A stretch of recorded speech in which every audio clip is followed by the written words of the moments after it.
કહી દો પહેલા. એ પહેલા એટલા માટે હું શેર કરું છું કે તમે જે ખાસ કીધું હતું લિસનિંગ, રાઈટ. કે જે લિસનિંગ શિબિરમાં તો હોય જ, પણ સામાન્ય વાતચીતમાં આપણું ધ્યાન એને કહેવા માટે હોય, સાંભળવા માટે બહુ ઓછું હોય.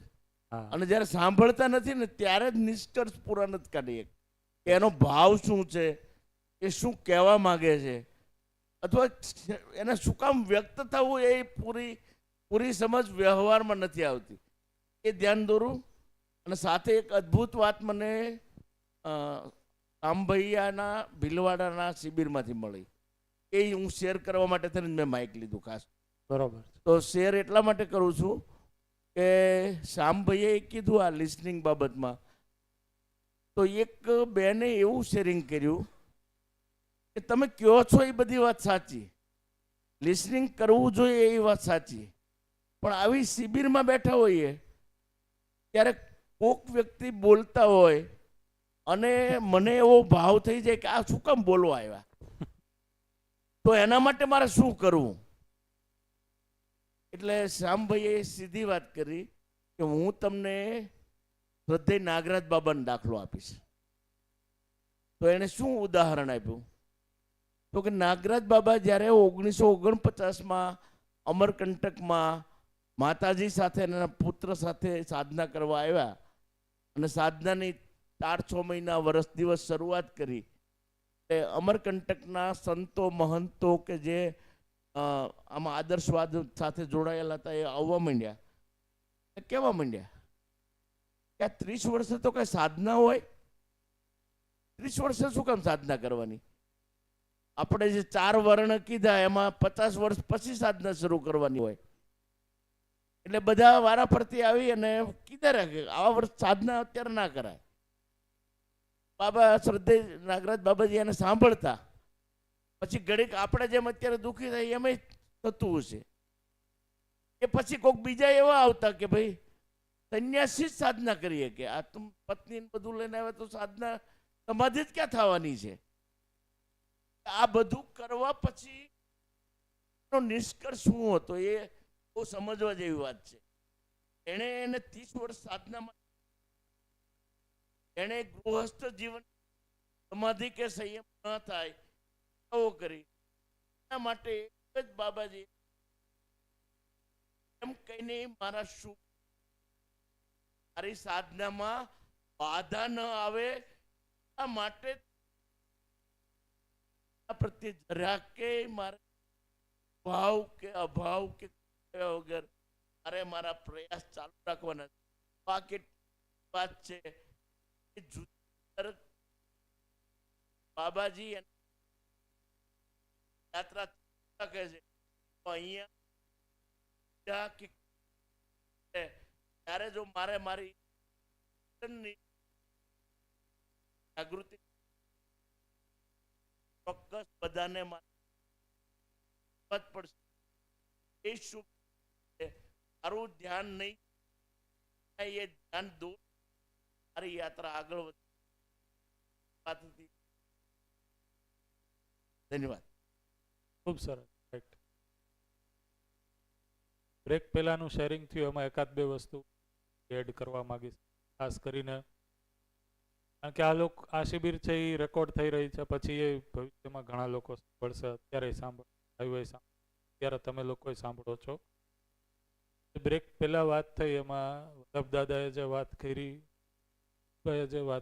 એ વાત છે તો પહેલા તો છે એ સતીશભાઈએ કીધું એમ ધ્યાન ગયું, મારી કલ્પનાશીલતા સાકાર થઈ એને મેં પહેલા છે એ બહુ નેગેટિવ માનેલું. તો દર્શનની રોશનીમાં જેમ જેમ આપણું અધ્યયન થાય છે એમ આપણું જો ધ્યાન જાય તો એકચ્યુઅલી કલ્પનાશીલતા જ એકમાત્ર આપણું ટૂલ છે અત્યારે અધ્યયન વિધિમાં સાક્ષાત્કાર સુધી પહોંચવાનું. એટલે કલ્પનાશીલતા પોતાનામાં કોઈ નેગેટિવ વાત નથી. અચ્છા, કલ્પનાશીલતાને દોડાવીને અત્યાર સુધી જે પણ સંસારમાં છે એ ઉપલબ્ધિઓ થઈ છે, ભૌતિક જગતની, રાસાયણિક જગતની ઉપલબ્ધિઓ, એ ઉપલબ્ધિઓનો જે નેગેટિવ પાર્ટ છે એની હું સમીક્ષા કરી લઉં. અને જે પોઝિટિવ પાર્ટ છે એનો હું સદુપયોગ કરી લઉં, તો એનાથી નેગેટિવલી પ્રભાવિત થવાનું નથી. કારણ કે આપણે અત્યારે જે જગ્યાએ ઊભા છીએ એ પગથિયા ઉપર પહોંચવા માટે આ અત્યાર સુધીની ઉપલબ્ધિઓએ કામ કર્યું છે.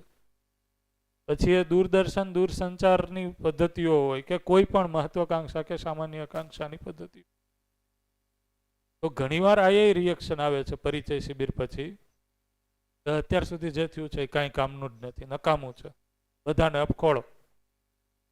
તો અપખોળવા અથવા તો એની નેગેટિવ ટીકાઓ કરવી, પછી એ કોઈ ધર્મ હોય, સંપ્રદાય હોય, કોઈ પણ વસ્તુ હોય, કોઈ પણ ધર્મગુરુ હોય, હું એમ કહું છું કે એક તો તમારા સંસ્કારોની સ્થિતિ અને બાકી એને જે પણ કીધું એના કારણે તમે ત્યાં સુધી પહોંચી ગયા કે જીવન વિદ્યા મધ્યસ્થ દર્શનના પ્રસ્તાવને તમે ખુલ્લાપણે સાંભળી શક્યા, તો એનો ઉપકાર રહ્યો કે નહીં?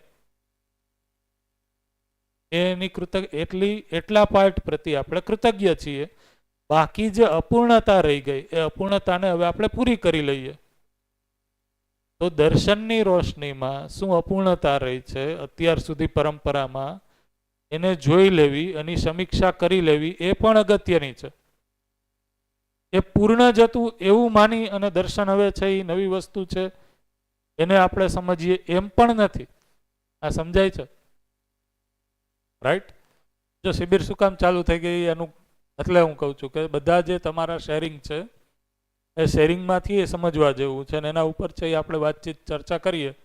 આ જ રીતના છે એ શિબિર આપણે પહેલા દિવસે ચલાવશું, જેથી કરીને આખો સભાનો જે ઓવરવ્યૂ કે સ્થિતિ છે એ આવી જાય અને સાથે કન્ટેન્ટ તો ચાલુ થઈ જ જશે.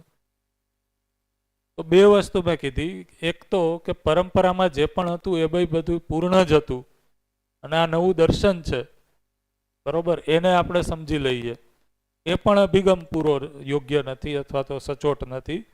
તો સચોટ અભિગમ શું છે? તો કે પરંપરાએ પોઝિટિવલી જે પણ કન્ટ્રીબ્યુટ કર્યું એ બધાને આપણે ઓળખીએ.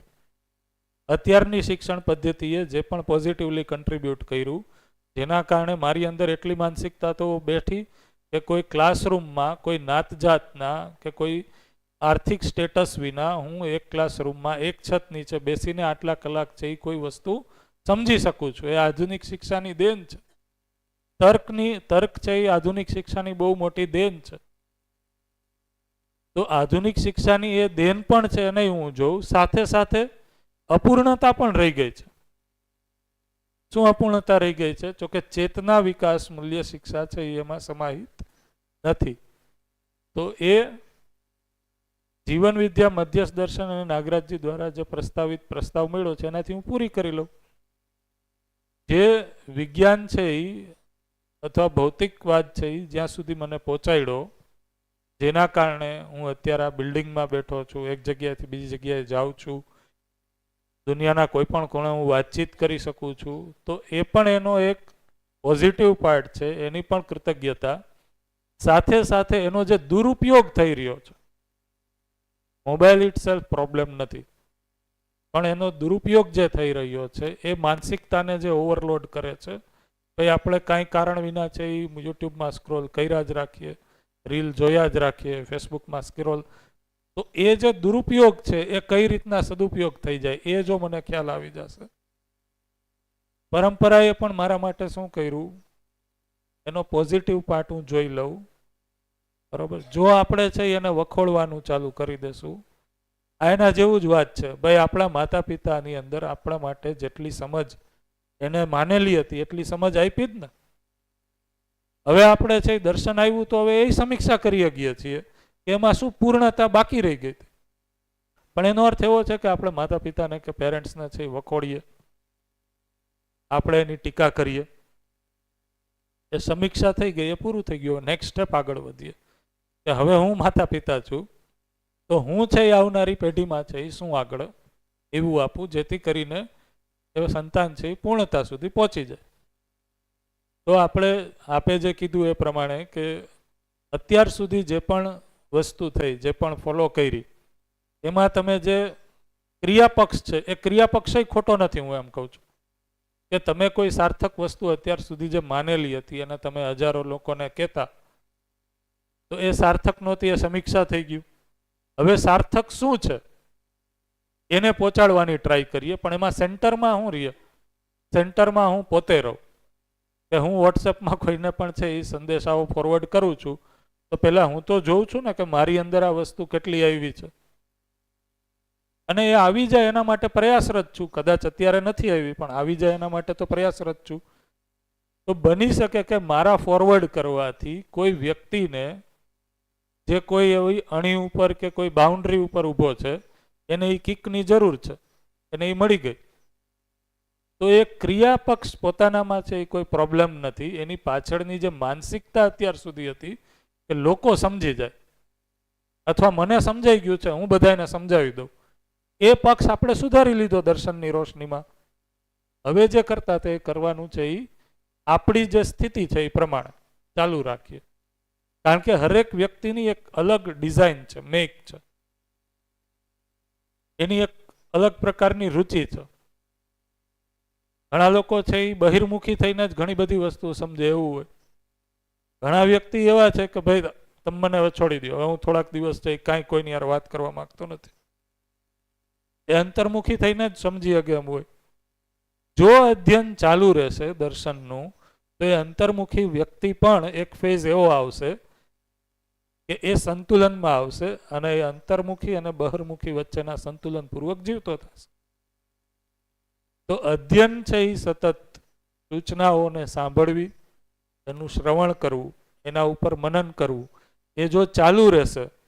બરાબર, તમારી સાથે જ્યારે વાત થઈ હતી પહેલી શિબિરમાં તમે કીધું એ પ્રમાણે, ત્યારે એનો સિમ્પલ આન્સર તો મેં એટલો જ આપ્યો હતો અને અત્યારે યાદ છે એ કે ભાઈ આપણે કાંઈ કરવાનું નથી સતીશભાઈ, આ બધી ચિંતાઓ છે એ ચાલુ રાખો અને સાથે સાથે અધ્યયન એ ચાલુ રાખો.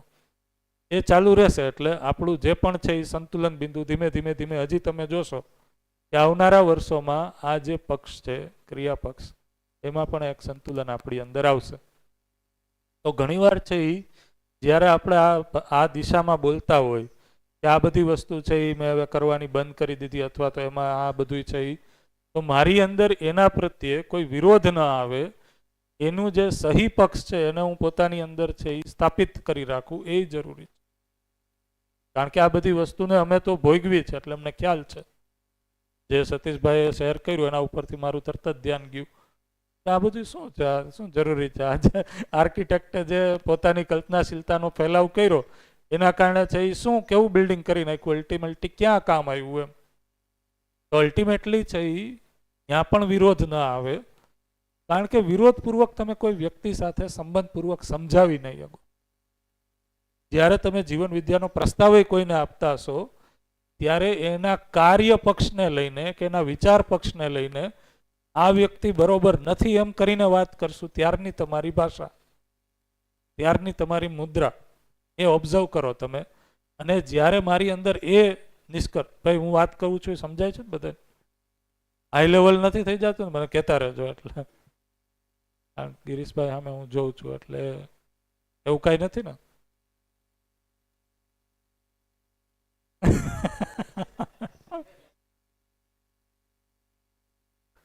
તો બે સમયની આપણી જે ભાષા છે, આપણો હાવભાવ છે, આપણી ભંગીમાં છે એ અલગ રહેશે. જ્યારે વ્યક્તિની અંદરની મારી અંદર સ્વીકૃતિ છે, એ જે કરે છે એની અપૂર્ણતા મેં જોઈ લીધી, પણ એ વ્યક્તિ કરવા સાચું જ માગે છે અને એને સાચું આટલું જ માનેલું છે તો એ જ કરશે. તો સહી શું છે એ મને ખ્યાલ છે, હું એ વાત કરી દઉં. તો મારી એના પ્રત્યે સંબંધની સ્વીકૃતિ જ્યારે બનેલી છે, હું જોઈ શકું છું, ત્યારે મારા બોડી લેંગ્વેજ છે, મારી ભાષા છે, ટોન છે, શબ્દોનું ચયન છે, એ એવું થાય છે કે સામેવાળાને એ આહત નથી કરતું, એ આરામમાં રહે છે. અને હું ધીરજમાં રહું છું કે એવું નથી કે ભાઈ હું એકવાર એને કહી દઈશ તો સમજાઈ જશે. તો હું એ ધીરજ સાથે હોઉં છું કે હું આ એકવાર કહું છું એ પહેલું પગથિયું છે અને મેં મારી ગણતરી કરેલી છે કે મારી યોગ્યતા પ્રમાણે હું એને 10 વાર કહીશ પછી એ ક્યાંક પહોંચશે. તો ખોટી અપેક્ષાઓ આપણે બાંધી લેવી કે એકવારમાં છે આને હું સમજાવી જ દઈશ, એમાંથી આપણે તૂટી જઈએ છીએ. રાઈટ? તો આ જે બે પ્રતિભાવ હતા એના ઉપરથી મારા ખ્યાલથી તમારા લોકોનું ધ્યાન ગયું જ હશે. બરાબર, અને આ રીતના આપણે લેશું તો આપણે પોતે આરામમાં રહેશું. બરોબર, ખૂબ સરસ, ખૂબ સરસ. નેક્સ્ટ હવે કોણ શેર કરશે? યસ. પરિચય શિબિર કર્યા પછી અથવા તો આટલી શિબિર કર્યા પછી હેન્ડ રેઝ કરો, માઇક પહોંચી જાય. તમારા નિષ્કર્ષો શું બન્યા એ નિષ્કર્ષ ઉપર પિન પોઈન્ટલી વાત કરો. બરોબર, બને એટલું સટીક, શોર્ટ, જેથી કરીને બધા લોકોને આપણે સાંભળી શકીએ. તમારું નામ શું છે એ કહેજો. યસ. મારું નામ કનૈયાલાલ છે, પ્રાથમિક ટીચર છું ગવર્મેન્ટમાં, અને પરિચય શિબિર 4 કરી છે. પહેલી સુરેશ સરની, પછી રાવલ સર અને જયભાઈ પટેલ. બહુ સરસ. અને બીજી પણ હમણાં જે થઈ ને એ અડધી જ થઈ મારાથી, રાઈટ, સુરેશભાઈની, અને અધ્યયન બિંદુ પહેલી વાર છે. રાઈટ. પણ જે પરિચય શિબિર કરી એના પછી મારામાં જે પરિવર્તન આવ્યું એના હું ટૂંકમાં તમને રજૂ કરું કે એક તો જોવાનો દ્રષ્ટિકોણ બદલાણો, જે જેવું છે એવું સ્વીકારવાની સમજ કેળવાણી. એમ પછી એક તો અંધશ્રદ્ધા જે મને વારસામાં મળેલી હતી એમાંથી થોડો ફાયદો થયો કે આ ખોટું છે એમ, એ થોડો ખ્યાલ સ્પષ્ટ આવ્યો. જોયું ને અને એમાં જે જાણ્યું એના પછી થોડો એમાં અંધશ્રદ્ધામાં પરિવર્તન આવ્યું. પછી માનવ વચ્ચે જે સંબંધ છે એ ઓળખવાની સમજ વિશેષ કેળવાણી. એમ પછી પ્રકૃતિને જોવાનો દ્રષ્ટિકોણ બદલાણો. આપણે પહેલાં કઈ રીતે જોતા હતા અને અત્યારે કઈ રીતે જોઈએ છે એમાં લગભગ ઘણો બધો તફાવત આવ્યો. પહેલાં મારા ખેતરના બોર્ડર ઉપર ઝાડ હતા ને તો કોઈ કામ હોય તો અમે એને તોડી નાખતા, બરાબર, પણ હવે તોડતી વખતે ખૂબ વિચાર આવે છે કે ના આ ખોટું થાય છે, અંદરથી ભાવ પકડાય છે.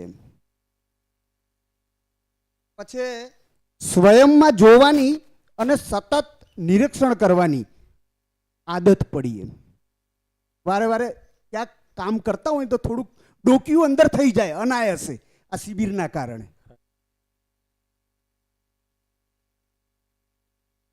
સાચું સુખ ક્યાં છે તેનો ખ્યાલ આવ્યો. સુખ તો આજ સુધી આપણે સુવિધામાં જોતા હતા, પણ સમજણ આવી ને એટલે ખબર પડી કે ખરેખર સુખ તો આમાં છે. શેમાં છે? સમજણમાં, સમજણથી જીવવામાં. રાઈટ. હા, કે આપણામાં સમજણ હશે તો સુવિધાની એટલી બધી જરૂર નથી. છે ઓલરેડી સુવિધાની જરૂર એ જીવવા માટે જરૂરી છે, પણ સમજણ હશે તો કેટલી, ક્યાં અને કેવી રીતે જરૂર છે એનો આપણો ઉપયોગ સહી રીતે કરી શકશું. એમ બહુ સરસ. ગુડ. અસ્તિત્વ માટે નિત્ય કામ કરવાની પ્રેરણા સતત જાગૃત થાય છે. સાંભળવાનો અભ્યાસ ચાલુ છે ને બધાનો? પરિવારના સભ્યો સાથે જીવવાની મજા પડી. પહેલા જે મજા હતી ને, પણ 2021 પછી જે શિબિર થયો એના પછી જે જીવન જીવવાની પદ્ધતિમાં ઘણો પરિવર્તન આવ્યો. સમય પહેલાં ઓછો આપતા હતા, અત્યારે મોજથી જીવીએ છીએ અને પૂરો સમય પરિવારમાં જાય છે. જોરદાર. હા, આ જાહો જલાલી છે, વૈભવ છે સમજણનો. સુખ અને સમૃદ્ધિની સાચી સમજ વિકસી. એમ સમૃદ્ધિ કોને કહેવાય? આપણે જે પહેલાં સમૃદ્ધિ એમ કહેતા 2-4 બંગલા હોય ને, સારા એવા પ્લોટિંગ હોય ને, બેંક બેલેન્સ હોય ને, એને આપણે સમજતા હતા પહેલાં, પણ હવે ખબર પડી કે સાચી સમૃદ્ધિ ક્યાં છે. રાઈટ. બીજાને બદલવાની જગ્યાએ પોતે બદલાવાનું છે એ ખ્યાલ આવે. એમ હવે કોઈના કડવા બોલની અસરમાં ઘટાડો. પહેલા લોકો ગમે તે બોલી જતા ને તો આમ તાવ ચડી જતો મગજને. હવે એમ થાય છે કે ના, એ હજી સમજણમાં નથી, એમ સમજતો નથી, બોલે એટલે સહજ રીતે થોડું ઘણું સ્વીકારાય છે. રાઈટ. જીવનમાં સતત મોજનો અનુભવ થાય. ક્યાં કેટલું અને કેવી રીતે મેળવવું, અસ્તિત્વને હાનિ ના પહોંચે અને મારી જરૂરિયાત પણ સંતોષાય તેની સમજ કેળવાની.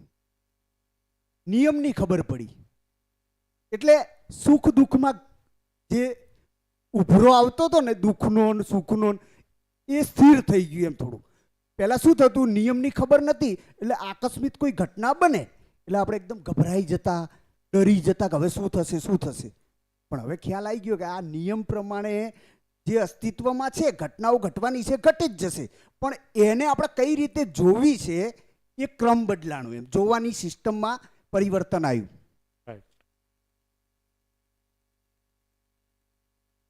સમસ્યાને સમજવાની અને એને ઉકેલવાની અંદરથી થોડીક જે ટેકનિક છે ને એ કેળવાની, એમ કે સમસ્યા છે તો એનો ઉકેલ શું છે એ પણ અંદર ને અંદર જ અવાજ આવે. પહેલા એમ સમજતા હતા કે મને લોકો દુખી કરે છે, આ સુધી આપણો ભ્રમ એવો હતો કે મને આ સાહેબ કે બાજુવાળા સાહેબ આ બોલે ના અંતે એ એમના કારણે હું દુખી છું. પણ શિબિર કર્યા પછી એવું થયું કે હું મારા પોતાના લીધે જ દુઃખી છું. આપણને કોઈ સુખી કે દુઃખી કરી નથી એકતું. સુખ પણ આપણી જોડે છે અને દુઃખ પણ આપણી, કારણ કે કલ્પનાશીલતામાં જે વિચારો સતત ચાલે છે, તમે કેને કેચઅપ કરો છો, જે પકડો છો એ તમારામાં દેખાય છે. આવું શીખવા મળ્યું. પછી તો ઘણા બધા પરિવર્તનો છે, પણ શોર્ટમાં અત્યારે આટલી જ વાત કરીશ, કારણ કે જીવન વિદ્યાએ જે આપ્યું છે ને એ મારી લાઈફ માટે બીજા કોઈ જગ્યાએથી મને મળ્યું નથી. કારણ કે મેં ઓશો, રજનીશને પણ ફોલો કરું છું, લગભગ ઘણી બધી શિબિરો એમની કરી છે. આર્ટ ઓફ લિવિંગમાં શ્રી શ્રી રવિશંકર જોડે પણ શિબિરો મેં અને સાહેબે સાથે ઘણી બધી કરેલી છે. બ્રહ્માકુમારીઝમાં પણ જઈને આવ્યો છું. પુસ્તકો પણ એટલા બધા ધાર્મિક વાંચ્યા છે. પછી આ જે સદગુરુ, ઈસો, એ પણ હું ગયો અને ઓશોમાં તો બહુ ગયો. ઓશોના વિચારો આપણને ગમે છે એવું નથી, ખોટો નથી. એમને મને ખૂબ પ્રેરણા આપી છે ને એમાંથી ઘણું બધું શીખવા પણ મળ્યું. પણ અહીંયા જે મારા પ્રશ્નોના જે જવાબ મને મળ્યા છે ને એનાથી મને સંતોષ છે. જે ક્યાંય નહોતા મળતા એ અહીંયા મળ્યા. કોઈને ખોટું કહેવાથી, ખોટો કહેવાથી નથી. તો આપણે જે યોગ્ય છે એને પકડી અને આગળ ચાલીએ. દુનિયામાં જે પણ વસ્તુ નિરર્થક આપોઆપ છે તૂટે જ છે. તો જીવન વિદ્યાના સાધક તરીકે કે અધ્યયનાર્થી તરીકે આપણે જે શેર કર્યું બહુ સંતુલિત ફીડબેક હતો. કોઈ વ્યક્તિને ખોટો કે ટીકા ટિપ્પણી કરવાની અનાવશ્યક જરૂર નથી. હું તારવી લઉં પોતાનામાં કે આમાં શું વસ્તુ છે, એ ગેપ હતો ને આગળની વસ્તુ મને આમાંથી મળી છે. દર્શનનું જો તમે આખું સાહિત્ય વાંચો, વાંગમય પુસ્તક જે 14 પુસ્તક સ્વરૂપે છે, તો આ બહુ ગજબની વાત છે. અને હું જ્યારે પણ આને યાદ કરું છું તો મને અંદર રોમાંચ થાય છે હકીકતમાં કે નાગરાજજીએ જ્ઞાનની તમામ વાત કરી દીધી અને એમાં એને કોઈ વ્યક્તિની ટીકા ટિપ્પણી કરવાની જરૂર ન પડી. જ્ઞાનને સમજાવવા, દર્શાવવા માટે અધૂરું શું છે એની મહિમા મંડન કરવાની જરૂર નથી. જોઈને બાકી આપણે ઘણા બધા લોકોને સાંભળીએ કે કોઈ આપણે મત પથ ધર્મ સંપ્રદાયના લોકોને સાંભળીએ કે એમના સાહિત્યો વાંચીએ તો અયોગ્ય શું છે એની ઉપર છે એક બહુ મોટી ચર્ચા, અને એનાથી યોગ્ય શું છે એના ઉપર જવા માટેનો પ્રયાસ. તો આ પહેલું એવું દર્શન મેં જોયું કે જેમાં યોગ્ય શું છે એના ઉપર જ ફોકસ. અને નાગરાજજીએ જે કોઈ સમીક્ષા પણ કરી છે તો કોઈ વ્યક્તિની નહીં, પરંપરાની જ સમીક્ષા છે. તો બે જ વાત એને કીધી કે આદર્શવાદ અને ભૌતિકવાદ, આ બે શબ્દો દ્વારા એને સંપૂર્ણ અત્યાર સુધીની પરિસ્થિતિની સમીક્ષા કરી દીધી. તો કોઈ સમીક્ષા કરવાની નથી એવું નથી, અધ્યયનમાં સમીક્ષા થશે જ, એને તમે રોકી નહીં શકો. પણ એ સમીક્ષાને તમે છે એ અથવા નેગેટિવ પાર્ટને જે અધૂરપ છે એને જ તમે મોટી ઉજાગર કર્યા રાખશો અને મારી વસ્તુ મોટી છે એને દેખાડશો, એનાથી વસ્તુ મોટી નહીં થાય. વસ્તુ હકીકતમાં શું છે, તથ્ય શું છે, અધ્યયનના બિંદુઓ શું છે એને હું ઓળખી લઉં, એને હું સમજી લઉં તો યથાર્થ જે છે એ આપોઆપ છે એ લોકો સામે આવી જ જશે. અને નાગરાજજીએ વાંગમયમાં લખીને બતાવ્યું. બરાબર, આવનારા સમયમાં તમે આખું વાંગમય વાંચશો તો 14 પુસ્તકોમાં કોઈ જો રેશિયો કાઢવા બેસશો તમે તો યથાર્થ વાત ઉપર છે એ 90% વાત છે, અને જે વસ્તુ યોગ્ય અથવા તો સમીક્ષાત્મક વાત છે એ 10% વાતમાં છે એને બધી વસ્તુની વાત કરી દીધી. આ પણ વ્યક્તિની હાઈટ છે ને. આપણે જ્યારે ચર્ચા કરીએ છીએ જીવન વિદ્યાની કોઈ સાથે, તો આપણે કઈ રીતના ચર્ચા કરીએ છીએ એને આપણે ઓબ્ઝર્વ કરીએ. તો ભાઈ પલાણામાં આમ છે, આમાં આમ છે કરી, અને પછી આપણે જીવન વિદ્યા શું છે એ સમજાવવાની ટ્રાય કરીએ છીએ. રાઈટ? તો ધીમે ધીમે આપણે છે યોગ્ય વસ્તુને કઈ રીતના બીજાની સાથે શેર કરવી એ પણ ધ્યાન જશે. તો ખૂબ સરસ શેરિંગ, બરોબર છે, જોરદાર. રાઈટ. એક બીજી વાત છે અહીંયા લખી છે, તો આ બે શબ્દો તો તમે સાંભળેલા જ હશે, હિન્દીમાં સાંભળેલા હશે જનરલી. ગુજરાતીમાં એનો અર્થ છે સારું હોવું અને સારું લાગવું કે દેખાવું. આ બેનો ડિફરન્સ બધાને ખ્યાલ જ છે. તો અધ્યયન બિંદુ શિબિરમાં આપણો પ્રયાસ એવો રહેશે કે જે સારું હોવું શું છે, અસ્તિત્વગત સત્યતા શું છે, એની ઉપર આપણે ચર્ચા કરશું. અને આપણો પ્રયાસ વધારે એ રહેશે કે આપણે એની ઉપર છે મનન કરી શકીએ અસ્તિત્વગત સચ્ચાઈઓ ઉપર. અને એમાં મારો છે એ ફોકસ એ રહેશે. તો પરિચય શિબિરમાં છે એ પોસિબલ હોઈ શકે એવું કે થોડુંક વચ્ચે વચ્ચે એન્ટરટેનમેન્ટ રહીએ. આપણે એન્ટરટેનમેન્ટ કરશું, પણ એન્ટરટેનમેન્ટ છે એ ગોલ નહીં હોય આપણી શિબિરનો. સમજવું છે એ ગોલ હશે. આની સાથે બધા લોકો એગ્રી છે કે કોઈ હજી એન્ટરટેનમેન્ટની લાલસાથી આવ્યા છે? તો એન્ટરટેનમેન્ટ છે એ નથી. તો અધ્યયન બિંદુ શિબિરમાં પ્યોરલી ભાઈ લોકોને એ પ્રશ્ન હશે ને કે અધ્યયન બિંદુ અને પરિચય શિબિર એટલે શું, ડિફરન્સ શું? કાલે જ રાતે અમારે ઘરે બેઠા હતા તો વાત થતી હતી.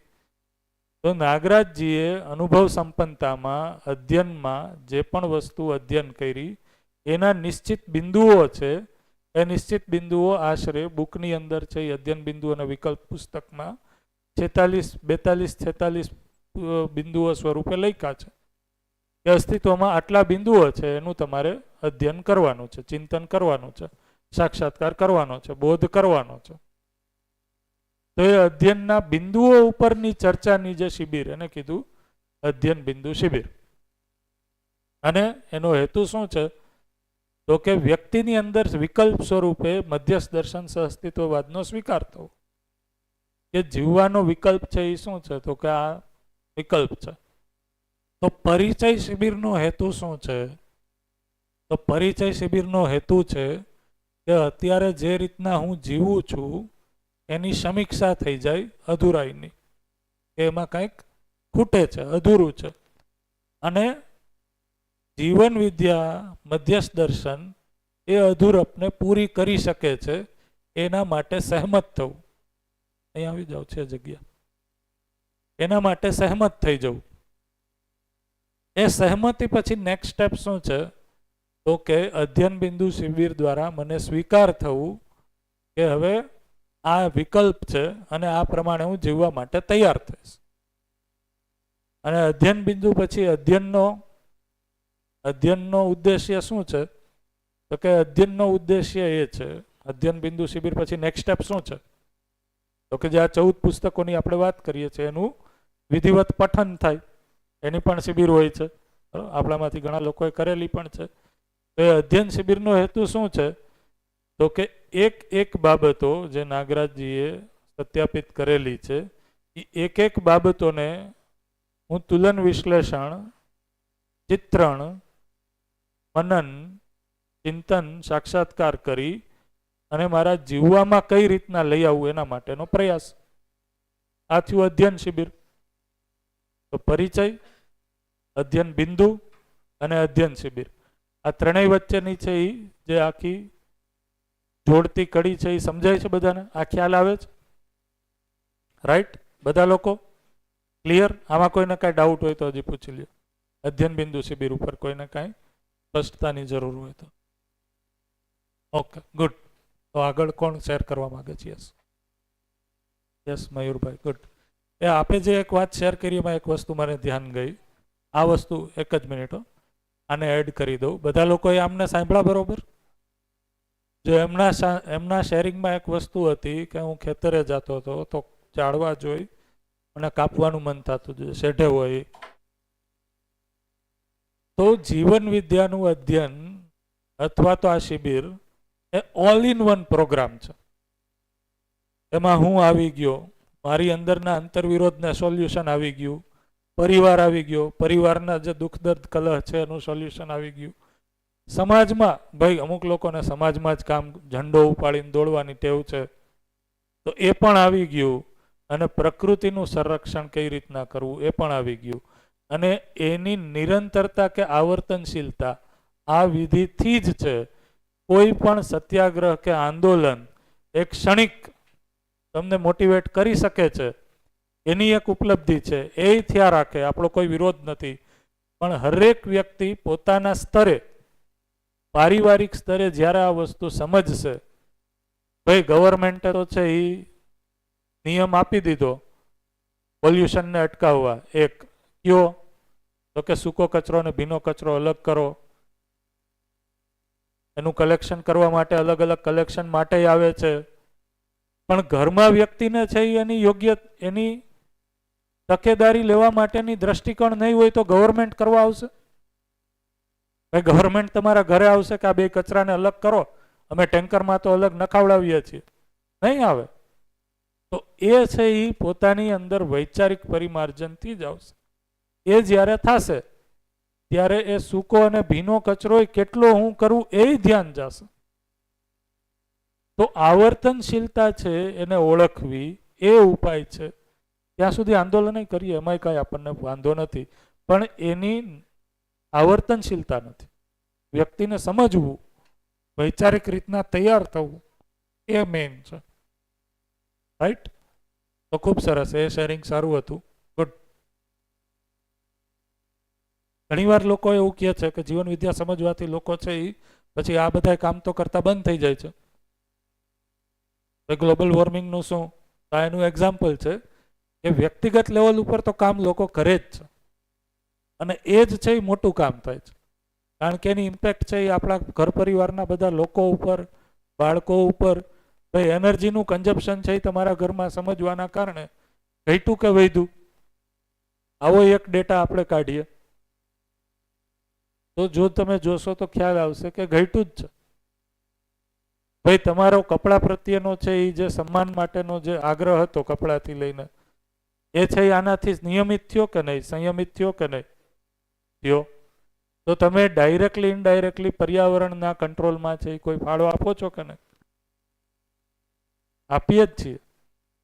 તો કોઈ સેપરેટ આંદોલન કરવાની જરૂર નથી. કરે છે મોસ્ટ વેલકમ, ભલે કરતા, પણ આ છે એ ઓલ ઇન વન આંદોલન છે. ભાઈ લેડીઝ એમ કહી દે કે મારા કપડા માટેનો જે પેલા મોહ હતો એ ઓછો થઈ ગયો, ઘરેણા માટેનો મોહ હતો એ ઓછો થઈ ગયો, તો એટલી જે સોનું ખોદવાની, ડાયમંડ ખોદવાની ખાણો હતી એનું શોષણ ઓછું થશે કે નહીં થાય? ઓલ ઇન વન પ્રોગ્રામ છે. રાઈટ? ગુડ. યસ. નમસ્કાર, મયુર ચૌધરી, નવદીપ વિદ્યા મંદિર તાલેગઢ. તો અમે પારસભાઈ સાહેબ અમારા સ્કૂલના ડાયરેક્ટર પણ છું. એમના માર્ગદર્શન નીચે અમે દરરોજ 1 કલાક પઠન અધ્યયન કરી રહ્યા છીએ સ્કૂલમાં. તો પરિચય શિબિર મેં 3 કરી, એક અધ્યયન બિંદુ શિબિર કરી અછોટી.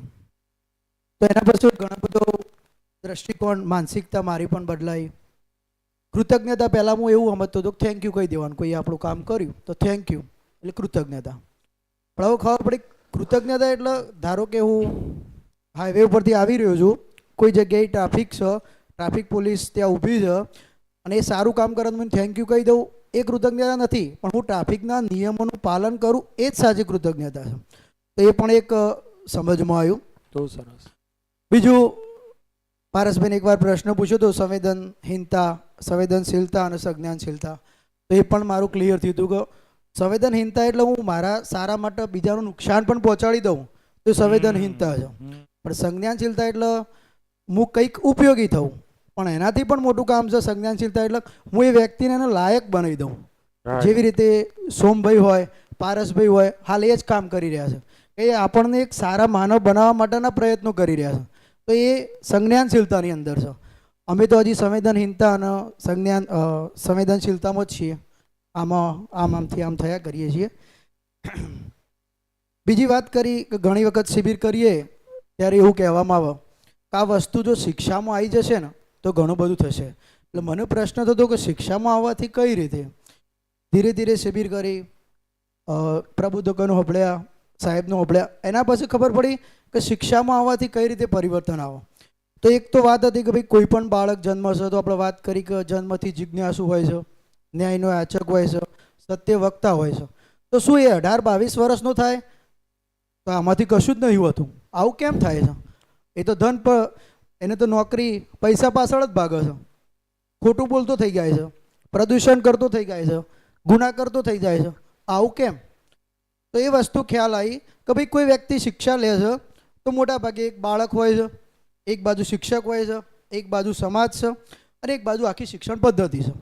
આખી એના જે 18, 20, 22 વર્ષના શિક્ષણ પદ્ધતિમાં આ મુખ્ય 4 ભૂમિકાઓ છે. તો એ લોકો મોટા ભાગે આદર્શવાદ, ભૌતિકવાદ, એના આધારે જ આપણે શિક્ષા લઈ રહ્યા છીએ. આદર્શવાદની અંદર જોઈએ તો ભાઈ એના અંદર છે ભાઈ નિરંતર સુખી થવું હશે તો મોક્ષ પ્રાપ્ત કરવું પડશે. પણ શું મોક્ષ પ્રાપ્ત કોઈએ કર્યો એવો કોઈ પુરાવો આપણી જોડે છે નહીં. અને એના પણ એમાં તો સંસાર છોડવાની ને બધી વાતો છે. ભૌતિકવાદમાં પણ એવું જ છે કે બાળક હોય કે આપણે હોઈએ, કોઈ વસ્તુની પાછળ જ દોડ્યા કરીએ છીએ. એના અંદર પણ કોઈ નિરંતર સુખી થયું હોય એવા કોઈ પુરાવા નથી. પણ આ એક ઓપ્શન એવો છે જે નાગરાજજીએ આપ્યું કે એના અંદર પરિવારમાં રહી, સંસારમાં રહી અને નિરંતર સુખી થઈ શકાય છે. તો આ વસ્તુ જો આપણા અંદર આવશે અને આપણે બાળકોને આપીશું તો નિરંતર સુખી થઈ શકીશું. તો શિક્ષાની અંદર આ વસ્તુ જરૂરી છે. એ આ રીતે મને ખ્યાલ આવ્યો.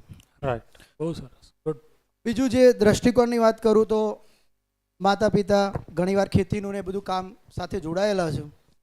તો મને એવું લાગતું કે આ કામ તો કોઈ નાનું છે, પણ અહીંયા જ્યારે બધું સાંભળતા ગયા ત્યારે ખબર પડી કે આ પણ કોઈ કામ નાનું નથી. એમનો પણ બહુ મોટો સહયોગ છે. રસોઈની અંદર હોય તો પણ બધાની અંદર. જેવી રીતે મારી પત્નીની વાત કરું તો એ આજે થોડી તબિયત પેલી હતી, પણ એને મને કહ્યું કે જાઓ તમારે શિબિર છે, વધુ નહીં હું કાલે સાંજે દવા લઈ આવ્યા ને અને અત્યારે ઘરે આરામ કરે છે પાલનપુર. તો હું આવ્યો તો આ પણ એક બહુ મોટો સહયોગ જ કહેવાય એનો.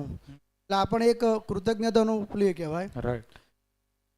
બીજી વાત કરી સાહેબે ગ્લોબલ વોર્મિંગ. તો સાયન્સમાં અમે ગ્લોબલ વોર્મિંગ ભણાવતા જ હતા નોર્મલી રીતે, જે ચોપડીમાં આવે એ રીતે. પણ હવે ખ્યાલ આવ્યો કે ભાઈ ગ્લોબલ વોર્મિંગ ઓરિજિનલ શું છે? તો 4 અવસ્થાઓમાં 3 અવસ્થાઓ તો એકબીજાનું ઉપયોગી પૂરક છે જ. ફક્ત માનવ જ એવો છે કે જે કોઈ ઉપયોગી પૂરક થતો નથી થતો, એટલે સંતુલન ખોરવાય છે. એટલા માટે જ ગ્લોબલ વોર્મિંગ થાય છે. એટલે આ પણ એક વસ્તુનો ખ્યાલ આવ્યો. પાછું ઘણીવાર નિરંતર સુખ મળે એ તો અમને વિદ્યામાં આવ્યા પછી જ ખબર પડી, સ્કૂલમાં આવ્યા પછી. આમ તો એમ જ હતું સુખી જ છીએ પણ પાછું નિરંતર સુખી થાય એટલે ધ્યાન જો ખરેખર ના નિરંતર સુખી તો નહીં, ઘણીવાર હલી જઈએ છીએ. તો પાછું એ પણ પ્રશ્ન છે કે નિરંતર સુખી થવા કરવાનું શું? તો એના માટે પણ મેં ઉપર એટલે કે જીવન ઉપર કામ પડવું પડશે, ભાવ ઉપર કામ કરવું પડશે. અને ધીરે ધીરે અમે અધ્યયનની દિશામાં આગળ વધી રહ્યા છીએ. સાહેબનો બધાનો ખૂબ સહયોગ છે. Thank you. ખૂબ સરસ, જોરદાર. તો અધ્યયનની રોશનીમાં શિક્ષણનું માનવીકરણ કેવી રીતના થશે એના ઉપર ધ્યાન જશે. આપણે શિક્ષક વર્ગ જે રીતના કામ કરીએ છીએ તો અત્યાર સુધી જે સાહેબે કીધું એ પ્રમાણે એ વિજ્ઞાનમાં આપણે ગ્લોબલ વોર્મિંગ એટલે શું, એને કઈ રીતના નિવારવું, જે પાઠ્યપુસ્તકમાં આપેલું હોય એના જવાબો લખે છોકરાઓ, એનાથી આપણે સંતોષ માની લેતા. તો જ્યારે એક શિક્ષકને સમજાશે કે ગ્લોબલ વોર્મિંગ એટલે શું, એને કઈ રીતના આપણે ખાડી શકીએ, તો આપણા છે એ ભણાવવામાં અથવા પ્રશ્નોની પેટર્નમાં, એક્ઝામ લેવાની પેટર્નમાં પણ પરિવર્તન આવશે. તો કોઈ શિક્ષણ વ્યવસ્થા અત્યારની જે છે એ આપણને કોઈ એવા પ્રશ્નો પૂછતા અત્યાર સુધી 9મા ધોરણ સુધી તો કોઈ રોકતી નથી, જે સ્ટ્રક્ચર છે એમાંય, કે જેમાં હું મારા વિદ્યાર્થી પાસે એવા પ્રયોગ કરાવડાવું અને એનું નિરંતર ઇવેલ્યુશન કરું કે એની જીવન પદ્ધતિમાં જે રીતના જીવે છે એની એ દિનચર્યામાં ભાઈ કાર્બન ફૂટપ્રિન્ટ કેટલી છે અને એ કેટલો ગ્લોબલ વોર્મિંગમાં ભાગીદાર નથી એના ઉપર ધ્યાન જાય. એવી હું એક્સરસાઇઝ ડિઝાઇન કરું, એવી એક્ટિવિટી ડિઝાઇન કરું, એનું મૂલ્યાંકન કરું અને એ મૂલ્યાંકનના હું એને માર્ક્સ આપું. આ થઈ શકે ને? આ થઈ ગયું શિક્ષાનું માનવીયકરણ. હરેક જે પણ જેના સબ્જેક્ટ ટીચર છે એ પોતપોતાની દિશામાં આવા મૂલ્યાંકન કરશે, આવી નવી એક્ટિવિટી કરશે, તો એક્ટિવિટી, પ્રોજેક્ટ્સ અને મૂલ્યાંકન આ બધાના માપદંડ પણ ચેન્જ થશે. અને અલ્ટિમેટલી તો હું એ મૂલ્યાંકન કરું છું કે આ બાળકની અંદર આવર્તનશીલતા વિધિથી જીવવાના જે પરિમાણો છે, ક્રાઇટેરિયાઓ છે, એ કેટલા આવ્યા.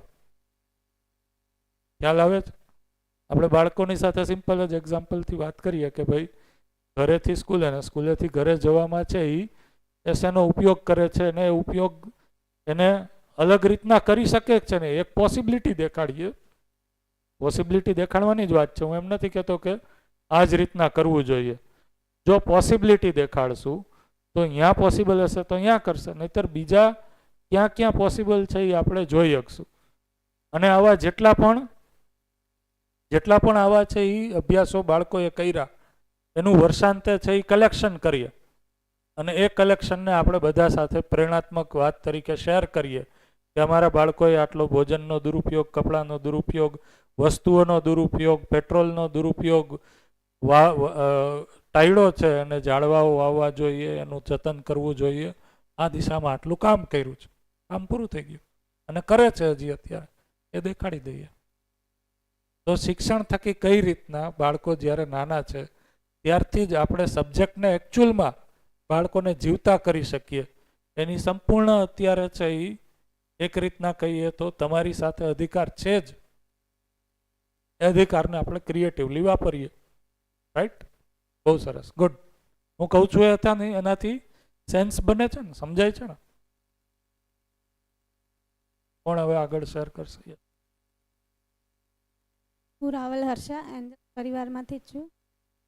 આમ તો હવે તો આ બધો આપણો પરિવાર જ છે એવું પણ ધ્યાન ગયું. પહેલી શિબિર વિસનગરમાં સોમભૈયાની કરી હતી, એના પછી તરત જ તમારી પારસભાઈની અને ચેતનાબેનની, પછી જયભાઈની, પછી વંદનભાઈની એક જ મહિનામાં 2 વાર ઉપરી શિબિરો કરી હતી. એના પછી ફરી જયભાઈની કરી હતી, તો એમાં પણ 2 દિવસ કરી હતી, પણ ત્રીજા દિવસે કંઈક આકસ્મિક કારણના કારણે હું અમદાવાદ જતી રહી હતી. અને છેલ્લી શિબિર સુરેશ અંકલની. રાઈટ. આટલી શિબિરો કરી અને સૌથી શિબિર પહેલાંની વાત કરું તો સ્વભાવ પહેલેથી જેવો સરળ હતો અને બધા પ્રત્યે એવી ભાવના હતી કે સારું કરવું, પણ સારું કરવા છતાં પણ મનની અંદર અઢળક પ્રશ્નો હતા. રાઈટ. પ્રકૃતિની વાત કરી ત્યારે પહેલાં સમજ નહોતી, સમજ ન હોવા છતાં પણ ઘણા બધા એવા કાર્યો કર્યા કે જેનાથી મને એમ થાય કે સારું કર્યું, પણ અંદરથી એ ફિલિંગ નહોતું આવતું. એ અતૃપ્તિ એક મારી પોતાની અંદર બનેલી રહેતી કે, અને ઘણા બધા એવા પ્રશ્નો ઉદ્ભવતા જે મને અંદરથી બહુ જ ડિસ્ટર્બ કરી દેતા. સારું કરવા છતાં પણ એમ થતું કે કેમ આ અતૃપ્તિ, તો ત્યાં જવાબ નહોતો મળતો. સૌથી પહેલાં તો વાત કરું તો ઘણી બધી એવી ઘટનાઓ છે જેમાંથી મને એમ પ્રશ્નો ઉદ્ભવતા કે જન્મદિવસ છે ત્યારે બધા બર્થડે સેલિબ્રેશન કરતા હોય ત્યારે મને પોતાની અંદર એક પ્રશ્ન ઉદ્ભવે કે આ એક બર્થડે સેલિબ્રેશન કરવું તો મારી અંદર એવું સતત ચાલતું કે મારી લાઈફનું એક આખું વર્ષ જતું રહ્યું, પણ એ દરમિયાન મેં શું કર્યું, હું કઈ જગ્યાએ છું. તો આવા પ્રશ્નો મને સતત રહેતા અને આ પ્રશ્નોના જવાબ ન મળતા. પહેલી જ શિબિર જ્યારે સોમભૈયાની કરી ત્યારે એક જે 7 દિવસ અમે સોમભૈયાને સાંભળ્યા ત્યારે ઘણા બધા પ્રશ્નોના જવાબ ત્યાં જ મળી ગયા. અને ત્યાંથી જ એવું લાગ્યું કે હવે આને પકડી રાખવાની જરૂર છે. અને ત્યાંથી આવ્યા પછી કન્ટિન્યુઅસ વિડીયોઝ જોયા અને સતત ને સતત બેક ટુ બેક શિબિરો કરી. અને એ છતાંય પછી વંદનભાઈ જ્યારે આવ્યા ત્યારે એમને સ્વનિરીક્ષણ માટે અમારે એક ગ્રુપ બનાવ્યું, વોટ્સએપ ગ્રુપ, એમાં અમે સાંજની ગોષ્ઠીમાં જોડાયા. પછી એમને કીધું કે આને કઈ રીતે તમારે ચકાસવું, તો એના 7 સ્ટેપ સમજાવ્યા. એ પ્રમાણે આગળ અમે કરતા ગયા. પણ એના પહેલાં બહુ ઘણી બધી માન્યતાઓ જે પાળી રાખી હતી એ તો સોમભૈયાની શિબિરમાં જ સમજમાં આવી ગયું. અને ત્યારથી જ એક નિષ્કર્ષ થયો કે હવે આમાં જ આગળ વધવું છે અને કન્ટિન્યુટી અત્યાર સુધી ચાલે છે. બહુ સરસ, ગુડ. એના પહેલાં પરિવારની જો વાત કરું તો મારા બાળકો પણ અહીંયા જ ભણે છે, તો બધા મને જોવે અને મારી એક મોટી બેબી છે એને થોડું ભણવામાં ઇન્ટરેસ્ટ ઓછો છે, તો મને ઘણા બધા એવું કહેતા ટીચર્સ કે તમે આટલા વ્યવસ્થિત છો અને તમારી બેબી આવી રીતે, તો પણ મને અમુક ટાઈમે જીવન વિદ્યા નથી ભરી એટલે પહેલાં એમ થતું કે યાર હું જો આટલી વ્યવસ્થિત રીતે કરી શકતી હોય તો આ કેમ નથી કરી શકતી. પણ જીવન વિદ્યા ભર્યા પછી મારી અંદર એ ચેન્જ આવ્યો કે મને સમજાઈ ગયું કે હું એક અલગ જીવન છું, એ પણ એક અલગ જીવન છે, તો મારે મારું એના પર થોપવાનું નથી કંઈ પણ. અને હું કદાચ આ રીતે અહીંયા વ્યક્ત થાઉં છું તો એમાં મારા પરિવારનો ઘણો મોટો ફાળો છે કે ગમે ત્યારે ગમે તે પરિસ્થિતિમાં હું ગમે ત્યાં જાઉં તો એ લોકો મને એટલો જ સપોર્ટ કરે છે અને એ બધા પ્રત્યે કૃતજ્ઞતા છે. અને આ બધાના જે લોકોએ મને કીધું એ બધા પ્રત્યે પણ કૃતજ્ઞતા છે કે એમને કીધું તો મારું ધ્યાન ગયું એ વસ્તુ પર અને વધારે ને વધારે એ વસ્તુ દ્રઢ બનતી ગઈ અને મને એમ થયું કે ખરેખર કરવા લાયક યોગ્ય કોઈ કામ છે તો આ જ છે. અને એના જ કારણે મારી જે મોટી બેબી છે એને પણ આ વસ્તુ અમુક લોજિક સમજાય છે અને મારું એવું ઈચ્છા છે કે એ પણ આમાં જ જોડાય. એટલે ટકા એના મારા માટે ગૌણ છે અને સમજણની દિશા તરફ આગળ વધે એ મારી પહેલી પ્રાયોરિટી રહેશે. બહુ સરસ, ગુડ.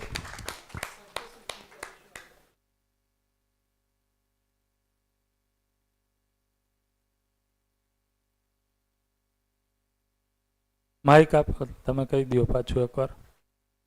ઓકે, હું કહી દઉં. ગિરીશભાઈનું એવું કહેવું છે કે એક શબ્દમાં છે એ આપણે સુધારો કરશું કે આમાં જોડાય. ઘણીવાર જોડાય એવું સાંભળે કોઈ થર્ડ પાર્ટી અથવા તો બહુ બિગિનર કોઈ, તો એવું એને લાગે કે આ કોઈ ધર્મ સંપ્રદાયમાં જોડવાનું કામ છે, બરાબર. તો એવું તો કાંઈ આપણે કરતા નથી. તો એના માટે છે એ શબ્દ આપણે વાપરીએ તો આ ભાષા સંયમ જ છે, તમારા ભાવમાં કોઈ પ્રોબ્લેમ નથી, બરાબર. તો ભાષામાં આપણે છે શું સુધારો કરીએ કે એ પણ આને સમજે, એ પણ આ વસ્તુને સમજવામાં લાગે, સમજે, એવું જ કહેવા માંગો છો ને? બરાબર છે, ગુડ.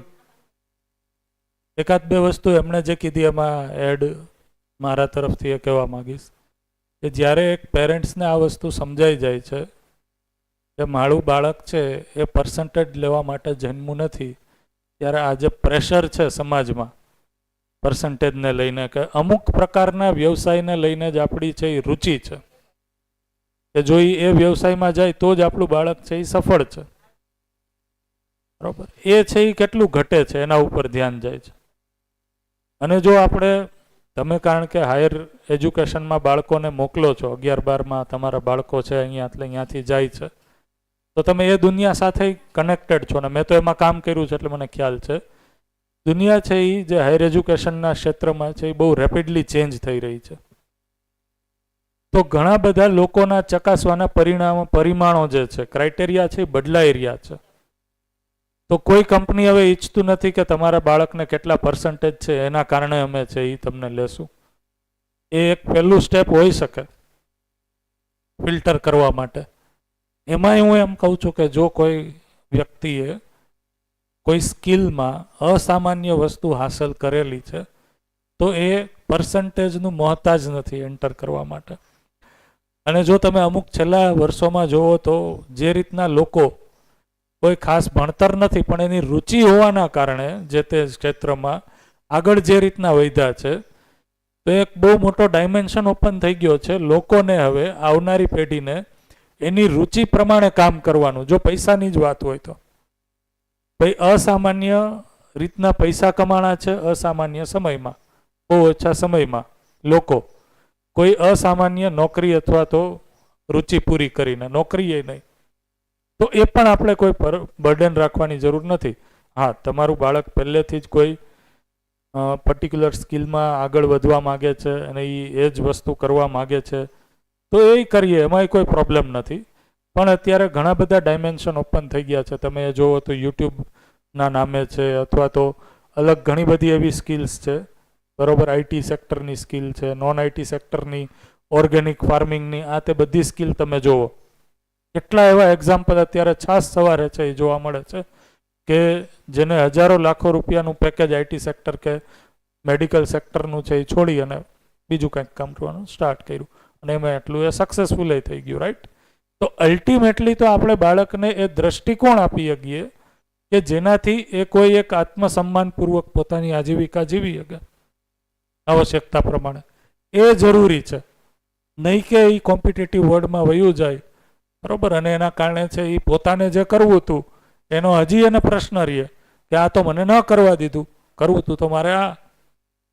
તો આપણે કોલર ઊંચા કરી શકીએ, મારા દીકરા કે દીકરી છે એ ડૉક્ટર થઈ ગયા, સીએ થઈ ગયા, એની બદલે છે એ સારો એક માનવ થઈ જાય. સારો માનવ ડૉક્ટર કે સીએ હોય જ શકે છે, right? Good, yes, very good. બીજા કોણ કહેવા માંગે છે? યસ. નમસ્કાર, પ્રિયા પટેલ. જે 3 પરિચય શિબિર કરી એના પછી જે મારામાં બદલાવ આવ્યો એની વાત કરું તો પહેલાં શિબિરથી શિબિર પહેલાં જે મારી અંદર ગુસ્સો હતો, દરેક વસ્તુ સામે તરત રિએક્ટ કરી દેવું, કોઈ સામેવાળી વ્યક્તિએ કહ્યું તરત સામે જવાબ આપી દેવું, એ ધીરે ધીરે શાંત બનતું ગયું. સ્ટેજ પર જે પહેલાં કોન્ફિડન્સ હતું એ બહુ લો હતું, એમાં પણ બદલાવ આવ્યો. આજ દિવસ સુધી એવું જ માન્યું કે જે નોકરી કરીએ છીએ, જોબ કરીએ છીએ, સુવિધા માટે જ નોકરી કરું છું. માન્યતા સાથે જ જીવી રહી હતી, પરંતુ એ જવાબદારી છે, મજબૂરી છે એટલા માટે કરું છું એવી જ માન્યતા હતી. પરંતુ એવી એ પણ સમજ બની કે જે હું નોકરી કરી રહી છું એ મારી ખુશી માટે કરી રહી છું, સુખી થવા માટે નોકરી કરી રહી છું, એનું ધ્યાન ગયું. અને એના માટે જે નવદીપ વિદ્યા પરિવાર વતી મને મારી સમજ વધી તે માટે જે પ્રયત્નો કરવામાં આવે તેમના પ્રત્યે કૃતજ્ઞતા. જિંદા રહેના ઓર જીના 2 અલગ વાસ્તવિકતા છે, તેના વિશે પણ ધ્યાન ગયું. પહેલી શિબિર કરી ત્યારે તો એમ જ લાગ્યું કે હું સમજદાર બની ગઈ, પરિવારમાં જઈને સમજાઈ દઈ.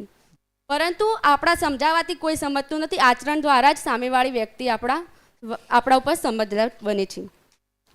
એ પણ સમજ બની કે આપણા દરેક પ્રશ્નોનું સોલ્યુશન એ જ છે કે જો આપણા પ્રતિ સ્વયં કે પ્રતિ વિશ્વાસ આવી જશે તો દરેક પ્રશ્નોનું સોલ્યુશન થઈ જશે. શરીર અને મનની અલગ વાસ્તવિકતા છે તેની ખબર પડી. શરીર અને મનની આવશ્યકતાઓ પણ અલગ છે, તેના પર પણ ધ્યાન ગયું. Thank you. બહુ સરસ, ગુડ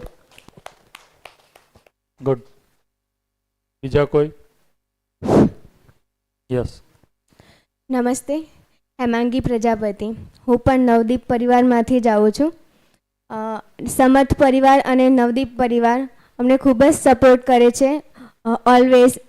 એના માટે તો એમના પ્રત્યે કૃતજ્ઞતા રહેશે જ, કારણ કે સ્કૂલમાં જોઈન થયા પછી જ અમને આ જીવન વિદ્યાના કન્ટેન્ટ સાથે મળવાનો મોકો મળ્યો છે. જો સ્કૂલમાં ના આવ્યા હોત તો હજુ સુધી પણ ખબર ના હોત કે આવી વસ્તુ છે. માટે પહેલાં તો એમના પ્રત્યે કૃતજ્ઞતા. અને શિબિર મેં 3 પરિચય શિબિર કરી છે સોમભાઈની.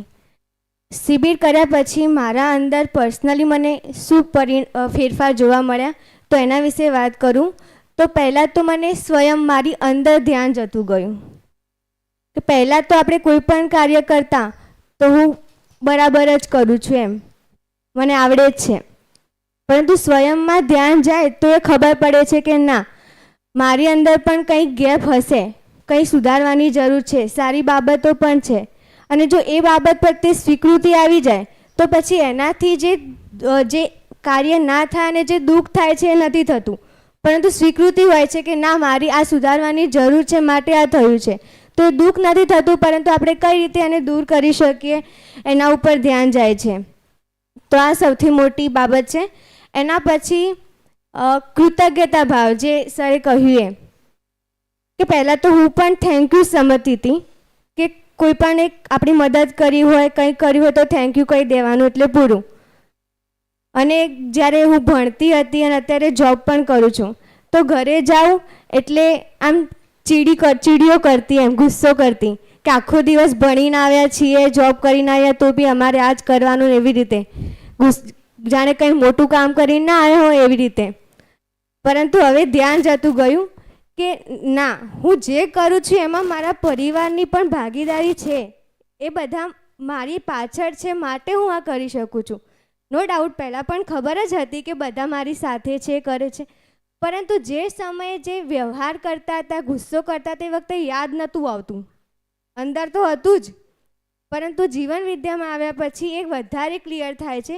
એ સૂચનાઓ આપણી અંદર ચાલ્યા જ કરે છે અને એ સમયે જ્યારે ગુસ્સો કરતા હોય તે વખતે તરત યાદ પણ આવે છે. ઘણીવાર એ સમય પણ નથી આવતું, પાછળથી પણ આવે છે, પણ આવે છે ખરું. તો મારો સતત પ્રયત્ન તો એ જ રહે છે કે હું કઈ રીતે સૂચનાઓ સાથે બની રહું, રાઈટ. કારણ કે એનો જીવનમાં ઘણો ફાયદો થાય છે આપણને. પછી જે સામેવાળા વ્યક્તિને જોવાની મારી માન્યતા, કોઈકે મારી સાથે ખરાબ વર્તન કર્યું હોય, કંઈક વાત કહી હોય, જો મને ખરાબ લાગી, તો હું મારી અગાઉની જે માન્યતા હોય એના આધારે એ માણસને જોવાનો પ્રયત્ન કરું કે આને આવું કર્યું, આવો જ માણસ હશે, એમ મારા માટે આવું જ વિચારતો હશે ને એવી રીતે. પરંતુ આના જીવન વિદ્યાને સમજ્યા પછી મને ખબર પડી કે ના, એને એવું બોલ્યો હશે, કંઈક કર્યું હશે, એના પાછળ એમનું કંઈક કારણ હશે. કદાચ મારાથી પણ ભૂલ થઈ હશે, કદાચ એમનું પાછળથી એમનો જોવાનો દ્રષ્ટિકોણ એ રીતનો હશે. તો એ સમજવાનો પ્રયત્ન કરું છું, જેનાથી એ માણસ પ્રત્યે ફરીવાર, પહેલાં એવું થતું કે એ માણસ જો એવું બોલ્યો હોય તો ફરીવાર એમની સાથે જોવું ને એટલે એ બધું જ યાદ આવે, એમ કદાચ ગુસ્સો પણ આવી જાય. પરંતુ અત્યારે એવું નથી બની રહેતું. નોર્મલી જેવી રીતે વાતચીત કરીએ અને માણસ પ્રત્યે એવો ભાવ બની જ રહે. એના પછી જેમ કે સૂત્ર છે ને કે શરીરને દેખવા માટે દર્પણની જરૂર પડે છે, પરંતુ આપણે જીવનને, તો હું કઈ સ્થિતિમાં છું એને જોવા માટે ઘટનાઓ ઇમ્પોર્ટન્ટ છે. તો હું પણ એ ધ્યાન રાખું છું કે મારી જીવનમાં જે કંઈ પણ ઘટનાઓ બને છે તેનાથી હું કેટલી પ્રભાવિત થઈ જાઉં છું. તો એ સમયે હું જોઈ શકું કે મારું જીવન, મારું જે અધ્યયન છે એ કઈ સ્થિતિ પર છે. પ્રભાવિત થઈ જ જવાય છે અત્યારે પણ, પરંતુ સતત એ જ પ્રયત્ન છે કે કઈ રીતે હું કન્ટિન્યુ આમાં અધ્યયન કરું અને મારી અંદર સ્થિરતા આવે.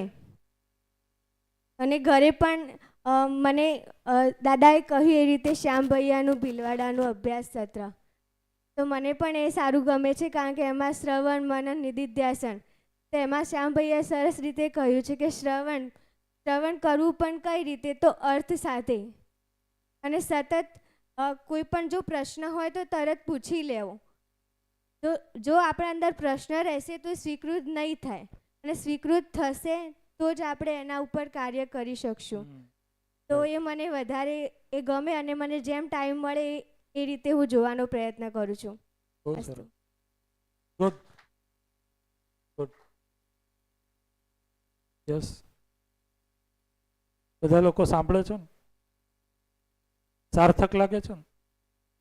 આપણે બીજી શિબિરે કરવાના છે, કાંઈ બાકી નહીં રહીએ, બરોબર? અધ્યયન બિંદુમાં કરી લેશું બધું. किरण ठक्कर, मैं भी एक एंजल स्कूल के परिवार की एक सदस्य हूँ. इसके पहले भी सुरेश भैया की जो रायला का जो हमारा ये प्रोग्राम था उसमें भी हमें बहुत कुछ लीडरशिप के रिलेटेड सिखाया था, पर वो कॉलेज लेवल का था, इसलिए हमें कैसे एक दूसरे के साथ रहना, ग्रुप मेंबर्स कैसे अलग सेपरेट होते हैं और एक परिवार से अलग होके 3 दिन रहना अनजान लोगों के साथ, तो वो कैसे रहना है वो हमें सीखने मिला कि जो हम परिवार के साथ तो रहते हैं पर एक अनजान एक यूनिटी के साथ कैसे रहा जाए, और उसमें भी हमें बहुत समय का उपयोग कैसे करना. उसमें हमें बहुत सारे टास्क दिए जाते थे, तो उसमें हमें एक ऐसा भी नहीं लगता कि हमारे पास टाइम नहीं है. अभी हमें यही सुनने मिलता है हमारे पास टाइम नहीं है, पेरेंट्स भी बोलते हैं कि बेटा जॉब है, ये हमारे पास टाइम नहीं है. तो आज के दौरान यही होता है कि हमें बहुत कुछ सिखाया जाता है, जॉब करना, अच्छा करियर बनाना, डिग्री, पैसा, ये सब फैसिलिटी तो है, पर हमें ये नहीं, जो जीवन के रिलेटेड जीना कैसा है वही सिखाया नहीं जाता है. तो इसमें ये परिचय शिविर में हमें इसके बारे में कैसे जीना है, और जीना है तो मानना है, और मानना है तो कैसे जीना है, और उसको आचरण में लाना. कि हमारी लाइफ में भी बहुत सारे ऐसे इंसिडेंट बन जाते हैं तो जिसकी वजह से हम पूरे डिस्टर्ब हो जाते हैं कि लाइफ में ये सब नहीं होना चाहिए था पर ये हो गया. तो मेरे साथ भी ऐसा कुछ होता है तो मैं पूरी ऐसे हो जाता है कि अब कुछ नहीं होगा मेरा. पर ये सब जब से जेवी मतलब एंजल स्कूल में आने के बाद जेवी भी होता था, और उसके बाद सुरेश भैया की भी टीचर्स ट्रेनिंग प्रोग्राम हुई, और अभी भी मई में भी जो अटेंड किया उसमें भी हमें प्रकृति प्रेम मतलब प्रकृति भी एक लवेबल है, और उसको उसके सुख की अनुभूति कैसे होती है, और ये सारे मूल्यों को आचरण में लाना ये बहुत अच्छी बात है। और उसके रिलेटेड हमने प्लास्टिक का भी जाना कि प्लास्टिक का रीयूज़ करना।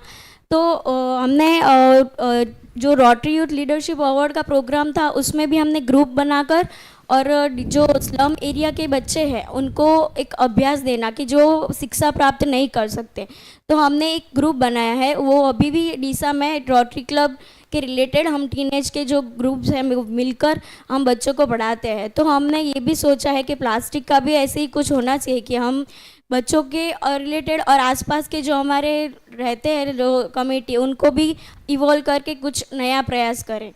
तो ये जो परिचय है वो भी हम कि हमारे रिलेटेड कि कुछ भी आगे एक इंसान के साथ दूसरा इंसान जोड़ता है, तो हमें उनके साथ कैसे स्वभाव में मीन्स चेंजेस लाना है और उनके मन को जानना है, तो हम उनके में भी एक नया जागृतिकरण कर सकते हैं और उनकी जो मुश्किल है वो उसका भी निवारण आ सकता है। Thank you. बढ़िया, જોરદાર. તમને ગુજરાતી તો સમજાય છે ને? મેં પૂછ્યું નહીં આ વખતે સ્ટાર્ટ કર્યું ત્યારે, માની લીધું કે ગુજરાતી જ છે બધા, એટલે એકાદ વાત એમાં ખાલી એડ કરી દઉં. બેને જે વાત કરી એના ઉપર બોર્ડ ઉપર મેં લખ્યું છે. આની ઉપર આપણે શિબિરમાં છે એ ડિટેલમાં ચર્ચા કરવાના જ છીએ હજી. પણ આપણે જો પહેલાંની આપણી યાત્રા જોઈએ તો આપણે સંબંધને કઈ રીતના જોતા, તો જ્યાં સુધી સંબંધને વ્યાખ્યાયિત કરવાનો આધાર છે એ કોઈ સમજ નથી, ત્યારે આપણે સંબંધને સુવિધા તરીકે જ જોઈએ છે. તો ઘર પરિવારમાં જેટલા પણ સંબંધીઓ છે, ઘર પરિવારની બહાર છે, એ પણ એક પ્રકારની સુવિધા જ છે. ઇવન પરિચય શિબિરમાં પણ જ્યારે આપણે વસ્તુને સમજાવીએ છીએ ત્યારે વ્યક્તિ એ જ રીતના સમજે છે કે કોઈની સાથે સંબંધ સારો હશે તો એ સારા સંબંધથી મને છે એ સુવિધા તો મળી જ જવાની છે. તો ખરેખર એ સંબંધની વ્યાખ્યા નથી. સંબંધને ડેવલપ કરવાનો કેન્દ્ર, એ સંબંધને ડેવલપ કરવાનું કેન્દ્ર છે એ સુવિધા નથી. અને સુવિધાનું જ બીજું નામ કીધું એ સંવેદનશીલતા પૂરી કરવી. તો સંવેદનશીલતા એટલે શું? તો કે શબ્દ સ્પર્શ રૂપ રસ ગંધથી હું કઈ રીતના સુખી થઈ જાઉં. 5 ઇન્દ્રિયો અથવા તો 4 જે શું કીધું એને વિષય, એનાથી હું કઈ રીતના સુખી થઈ જાઉં. તો મારો સંબંધનું કેન્દ્ર જો સુવિધા અથવા તો સંવેદનશીલતા જ છે, તો એ સંબંધને કોઈ રીતના આપણે યુનિવર્સલ સાર્વભૌમિકતાના આધારે વ્યાખ્યાયિત નહીં કરી શકીએ. એટલા માટે એના આધારિત આપણે જે પણ બેને કીધું તો એનાથી ધ્યાન ગયું કે અત્યાર સુધી જે પણ પ્રયાસ થયા, પછી એ મેનેજમેન્ટને ડિફાઇન કરવાની વાત હોય કે મેનેજમેન્ટ આધારિત કોઈ પણ પછી ટીમ બિલ્ડિંગની વાત હોય, લીડરશિપની વાત હોય કે કોઈ પણ વાત હોય, જ્યાં સુધી એ ટીમ બિલ્ડિંગ લીડરશિપ શું કામ એ અલ્ટિમેટલી સંજ્ઞાનશીલતા સાથે નહીં જોડાય, સહઅસ્તિત્વના રેફરન્સમાં છે એ સંબંધને હું નહીં જોઉં, ત્યાં સુધી એનો કોઈ એવો આધાર મને નહીં મળે જે પોતાનામાં અવિચલિત હોય, સ્થિર હોય. તો ટીમ વર્ક શું કામ, લીડરશિપ એટલે શું, મેનેજમેન્ટ એટલે શું, એનો આધાર જ્યાં સુધી છે એ સહઅસ્તિત્વ નહીં આવે, સંજ્ઞાનશીલતા નહીં આવે, ત્યાં સુધી છે એ હરેક વસ્તુ અથવા તો સંબંધ એને આપણે છે એ કાયમી રીતે વ્યાખ્યાયિત નહીં કરી શકીએ અથવા તો આવર્તનશીલતાના સ્વરૂપમાં આપણે નહીં જોઈ શકીએ. એટલા માટે આ બધા જ કાર્યક્રમ સફળ છે જો મારો અલ્ટિમેટલી અત્યારે આપણે જે પણ કરીએ એ કરીએ, બરાબર, જે પણ આપણે અભિયાન કરીએ છીએ, બધા અભિયાન છે, લીડરશિપ છે, મેનેજમેન્ટ છે, આ બધુંય કરીએ, પણ એના મૂળમાં જો અહીંયા આપણે કીધું, આ 2 શબ્દો કીધું, આપણી અંદર જો ક્લિયર હોય કે એ સારું લાગવા માટે નથી. અત્યાર સુધી આપણે સારું લાગવા માટે કરતા હતા.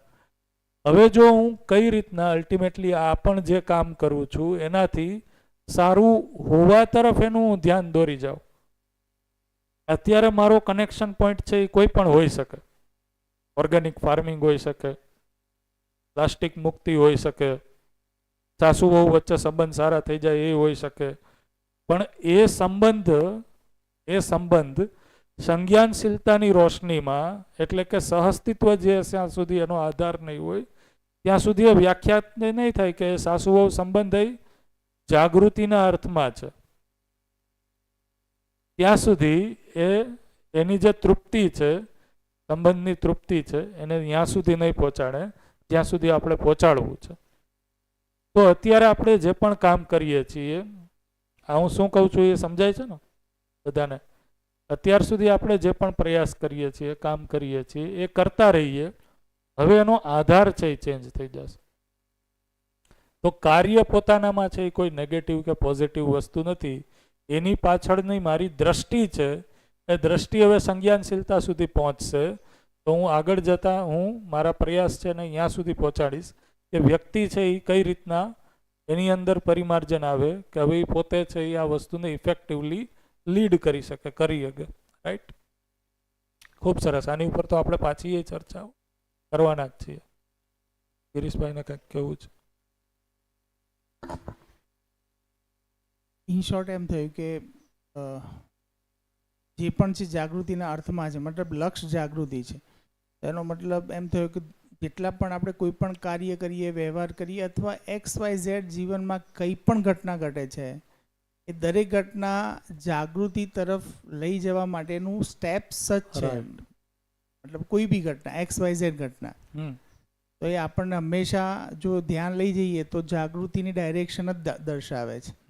એટલે સેન્ટરમાં લક્ષ્ય, જે માનવ લક્ષ્ય કીધું છે એ જાગૃતિ છે.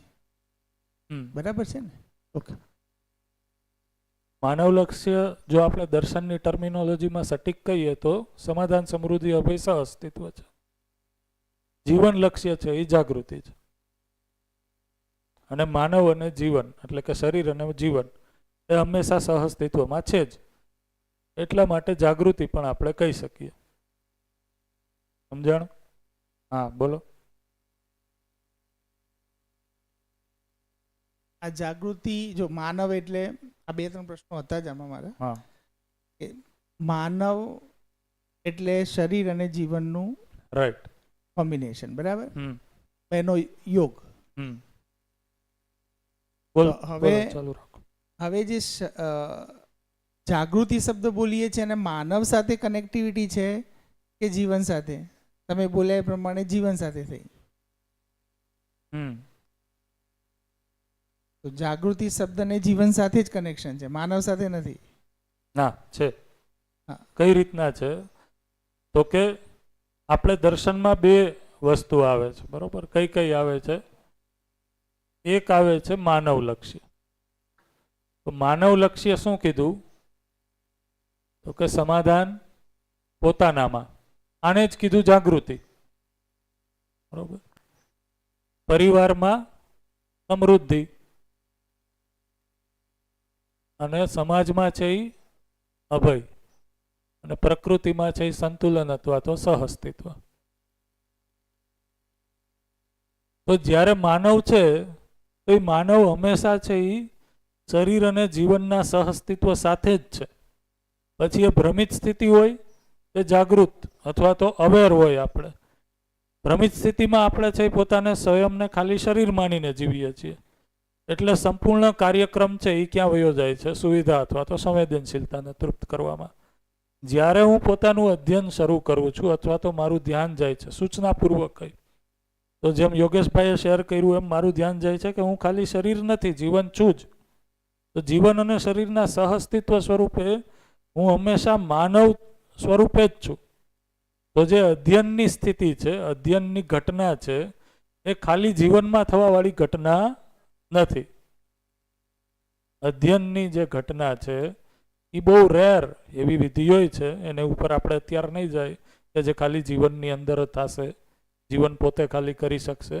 અધરવાઇઝ સહજ શું છે, નેચરલ શું છે, સહઅસ્તિત્વમાં જેની પ્રાવધાન છે એવી વસ્તુ શું છે?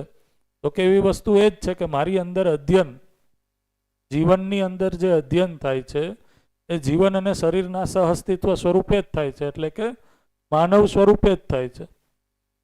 તો માનવ સ્વરૂપે હું શરીરે છું, જીવનય છું. તો જીવનનો હેતુ શું છે? તો કે જીવનની અંદર સુખ, શાંતિ, સંતોષ અને આનંદ. જીવન લક્ષ્ય શું છે? તો કે સુખ, શાંતિ, સંતોષ અને આનંદ મારી અંદર સ્થાપિત થાય. ખાલી શરીરનો લક્ષ્ય કોઈ છે જ નહીં. એ શું છે? ખાલી શરીર છે એ સંવેદનશીલતા અથવા તો શરીરની અનુકૂળતા પ્રતિકૂળતા જોવે છે. તો જ્યારે મારી અંદર જીવનમાં સુખ, શાંતિ, સંતોષ, આનંદ, એને જ શું કીધું? જાગૃતિ કીધું. એને જ શું કીધું? મન, વૃત્તિ, ચિત્ત, બુદ્ધિ, આત્મા, જીવન. તો મન, વૃત્તિ, ચિત્ત, બુદ્ધિ, આત્મામાં છે એ સુખ, શાંતિ, સંતોષ, આનંદ છે. હમણાં જે છેલ્લી પરિચય શિબિર થઈ એમાં આ ચર્ચા થઈ હશે, રાઈટ? તો એને જ શું કીધું? જાગૃતિ. પણ એ જાગૃતિ છે એ ખાલી જીવનમાં છે જ નહીં, એ શરીરની સાથે જ છે. એટલા માટે જ્યારે હું શરીર સાથે છું ત્યારે માનવ સાથે છું, તો આ યાત્રા અને સાથે સાથે આ યાત્રા ચાલુ જ રહેશે. સમાધાન, સમૃદ્ધિ, અભય અને સહઅસ્તિત્વ. આ છે એ માનવ લક્ષ્ય છે. તો જ્યારે હું માનવ લક્ષ્ય કહું છું ત્યારે હું પરંપરા તરીકે માનવને જોઉં છું, ખુદમાં ખાલી નથી જોતો. શું કીધું મેં? જ્યારે હું માનવ લક્ષ્ય કહું છું તો માનવ એટલે એઝ એ હોલ પરંપરાને જોઉં છું. માનવની પરંપરા, ખાલી મારી અંદર નહીં. મારી અંદર છે એ શું થશે? તો કે મારી અંદર છે એ સમાધાન ઇન્શ્યોર થશે. હા, તો ત્યારે મારે અનુભૂતિ છે એ આ થશે, આ બધી. અને જ્યારે આ સમાધાન સાથે હું હોઈશ ત્યારે સમાધાન પછી જ નાગરાજજીએ કીધું કે સમૃદ્ધિ. સમાધાન વિના પેલા સમૃદ્ધિનો કોઈ અહેસાસ નથી. બોલચાલની ભાષામાં દર્શન પછી આપણે શબ્દો વાંચ્યું આ રીતના બોલી રહીએ કે હું સમૃદ્ધિના ભાવ સાથે છું, આજ સમૃદ્ધિ છે. પણ સમાધાન પેલા સમૃદ્ધિ કોઈ છે જ નહીં. જો કોઈ તમે પુસ્તકોનું પઠન કરશો તો સંવાદમાં, સંવાદ ભાગ 1માં પહેલો સંવાદ છે એ આ લખ્યો છે કે સમાધાન પહેલા સમૃદ્ધિ છે એ દૂર દૂર સુધી ક્યાંય એનો અહેસાસ નથી. તો એ રીતના આપણે જોઈએ તો પોતાનામાં જે આ જાગૃતિની સ્થિતિ છે એને જ કીધું જ્યારે માનવ રૂપે હું પોતાને જોઉં તો હું સમાધાન સાથે છું. એને શું કીધું? પોતાનામાં સ્થિતિ સ્વરૂપે જીવનમાં જાગૃતિ અથવા સુખ, શાંતિ, સંતોષ, આનંદ એની ગતિ સ્વરૂપે જ્યારે હું વ્યક્ત થઈશ તો શરીર સાથે જ વ્યક્ત થઈશ. તો શરીર સાથે હું વ્યક્ત થઈશ તો હું પોતાનામાં છે એ સમાધાન સાથે છું. સમાધાન સાથે એટલે શું? તો કે જ્યારે હું બીજા સંબંધીઓ સાથે અભિવ્યક્ત થાઉં છું તો એના માટે એક પ્રકારની સામાજિકતા, વ્યવહારિકતા, એમાં શરીર આવશે કે નહીં? એમાં શરીર આવશે. એમાં શરીરની અનુકૂળતા પ્રતિકૂળતા આવશે. તો એ અનુકૂળતા પ્રતિકૂળતાને પણ હું એક સંતુલન સાથે જીવું છું. એને જ કીધું, મેં કીધું સમાધાન. બરોબર? જેમ કે આપણે અહીંયા શિબિર કરીએ છીએ તો શિબિર માટે જ્યારે આપણે અહીંયા પ્રસ્તુત થઈએ છીએ તો માનવ તરીકે હું જીવન અને શરીરનું સહઅસ્તિત્વ છું.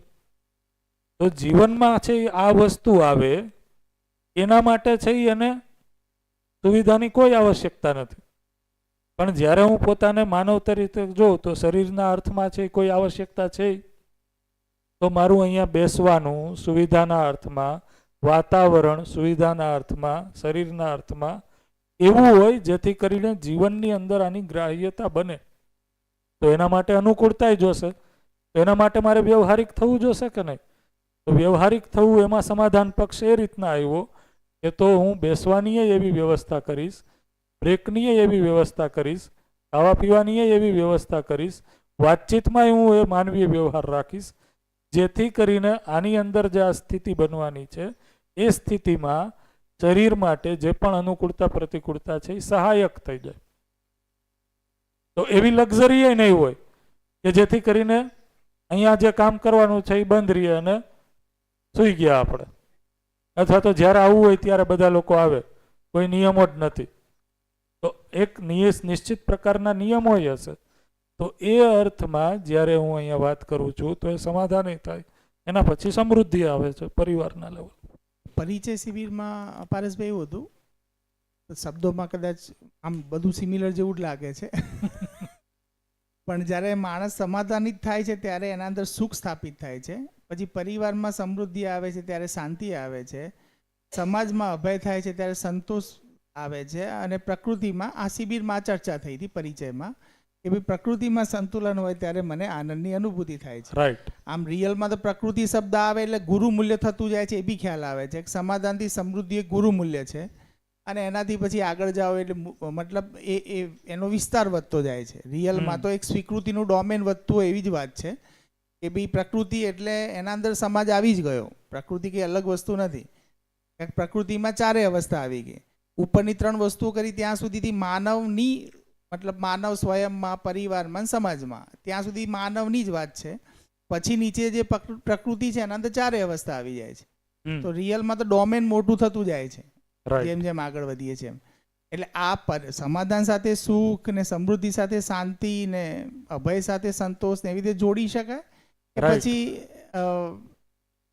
કારણ કે જો સુખ કરતા શાંતિ એ ગુરુ મૂલ્ય થઈ જાય છે, શાંતિ કરતા સંતોષ એનાથી ગુરુ મૂલ્ય થાય છે અને આનંદ એ અલ્ટિમેટ પછી સૌથી મોટું ગુરુ મૂલ્ય છે. એટલે ગુરુમાં લઘુ મૂલ્ય સમાઈ જાય છે. હું મારી દ્રષ્ટિમાં એવું છે. એટલે એમાં કંઈક કરેક્શન હોય તો કહેજો.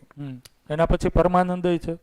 પરમાનંદ એવું છે એટલે આત્મા લેવલે. તો આ જે વાત કરી એના ઉપર બધા લોકોને પેલા પ્રશ્ન તો સમજાણો ને? બરોબર, ગુડ. તમે કહી દો, માઇક આપી દો. અહીંયા લઈએ અને તમારું નામ કહેજો એકવાર. મારું નામ ભાવના રાવલ છે. આપણે એવું કહી શકીએ કે જીવન અને શરીર એ બંને પરસ્પર પૂરક છે. જીવનને વ્યક્ત થવા માટે શરીરની જરૂર છે ને છે જ. કારણ કે શરીરથી જ જાગૃતિ આવશે જીવનમાં. શરીર એવું કર્મ કરશે અથવા એ વ્યવહાર કરશે કે જેથી જીવનનો જાગૃતિ ક્રમ ચાલુ થઈ જાય. એટલે જીવન એ શરીર વગર અધૂરું છે અને શરીર એ જીવન વગર અધૂરું છે એવું કહી શકાય. જાગૃતિ ક્રમ શરીરના માધ્યમથી જ આવશે. એકલું જીવન પણ કાંઈ નહીં કરી શકે કે એકલું શરીર પણ કાંઈ નહીં કરી શકે.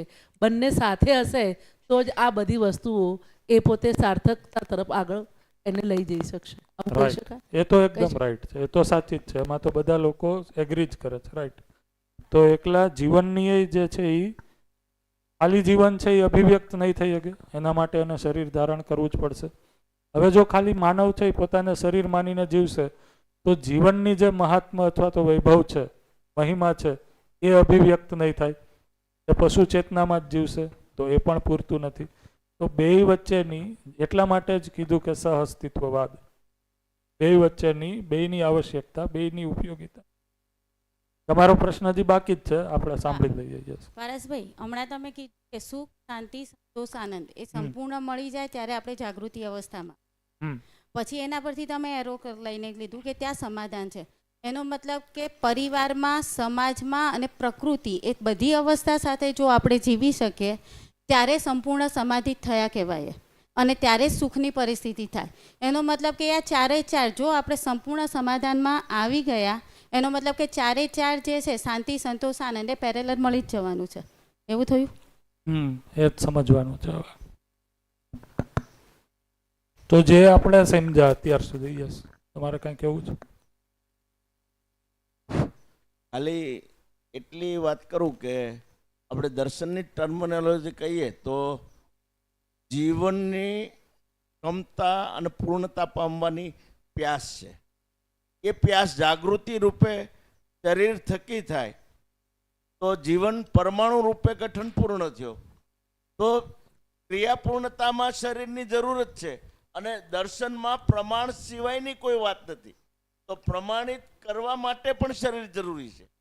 એટલે ગઠન પૂર્ણતા, ક્રિયા પૂર્ણતા, આચરણ પૂર્ણતા માટે આમાં જેટલા માનવ લક્ષ ગણો કે જીવન લક્ષ ગણો કે સુખ, સંતોષ અને આનંદ અને પરમાનંદ ગણો, એ મૂળ તો વસ્તુ શરીર અને જીવન સહઅસ્તિત્વ અને એ પ્રમાણના રૂપે જ સાબિત કરવા માટે આ બંને વસ્તુ જરૂર છે એવું ધ્યાન ગયું.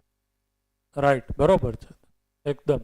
એમણે જે શેર કરી એમાં એકાદ બે વસ્તુ આવી ગઈ તો આ સમજવા જેવું છે. એટલા માટે આની ઉપર વાત કરીએ આપણે થોડીક. અને આ જ રીતના. યસ, બીજો પ્રશ્ન મૂકી દો સાથે. ઓકે. એટલે જનરલી થોડું જે ધ્યાન જાય છે એ પ્રમાણે મૂળ મન, વૃત્તિ, ચિત્ત, બુદ્ધિ ને એવી રીતે કદાચ આપણે જે પરમાણુના સેન્સમાં જોઈએ છે તો સમાધાન એ મન લેવલની સમાધાની જ થાય છે કે એવું કંઈ છે એ જાણવું છે એક તો. અને સમૃદ્ધિ જે વૃત્તિ લેવલે અને ચિત્ત અને બુદ્ધિ અને પછી છેલ્લે આત્મા એ પરમાનંદ. હવે આમાં આની સાથે જે કલ્પનાશીલતા ખરો ને એક પ્રશ્ન એવો થાય છે કે કલ્પનાશીલતા ફક્ત જીવનનો એટ્રીબ્યુટ છે કે માનવનો એટ્રીબ્યુટ છે? માનવનો છે કલ્પનાશીલતા.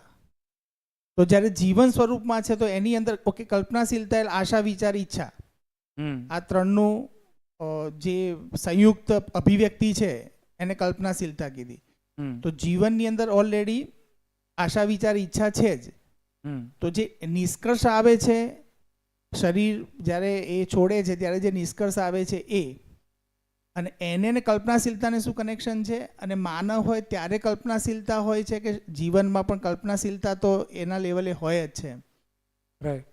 એ કલ્પનાશીલતાને થોડું વ્યવસ્થિત સમજવું છે.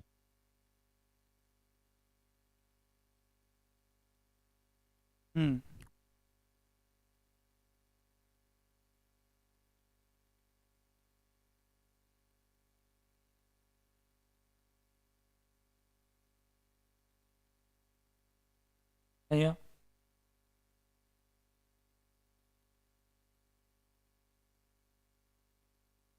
નિંદરમાં આવે છે ને હવે સપનામાં, તો જ તમે અધ્યયન બિંદુ માટે ક્વોલિફાય ગણા, બરોબર? તો હવે યાદ રહી જશે. અહીંયા છે એ શું છે? કે મન છે.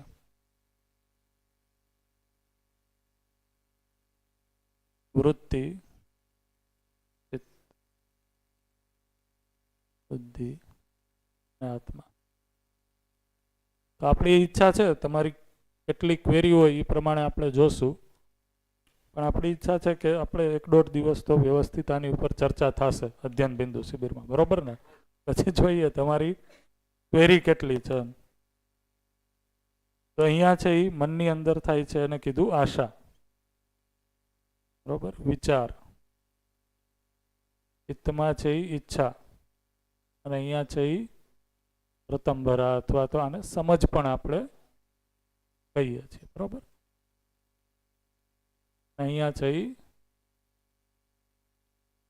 એટલે અહીંયા છે લખીએ છીએ પ્રમાણિકતા, બરોબર ને?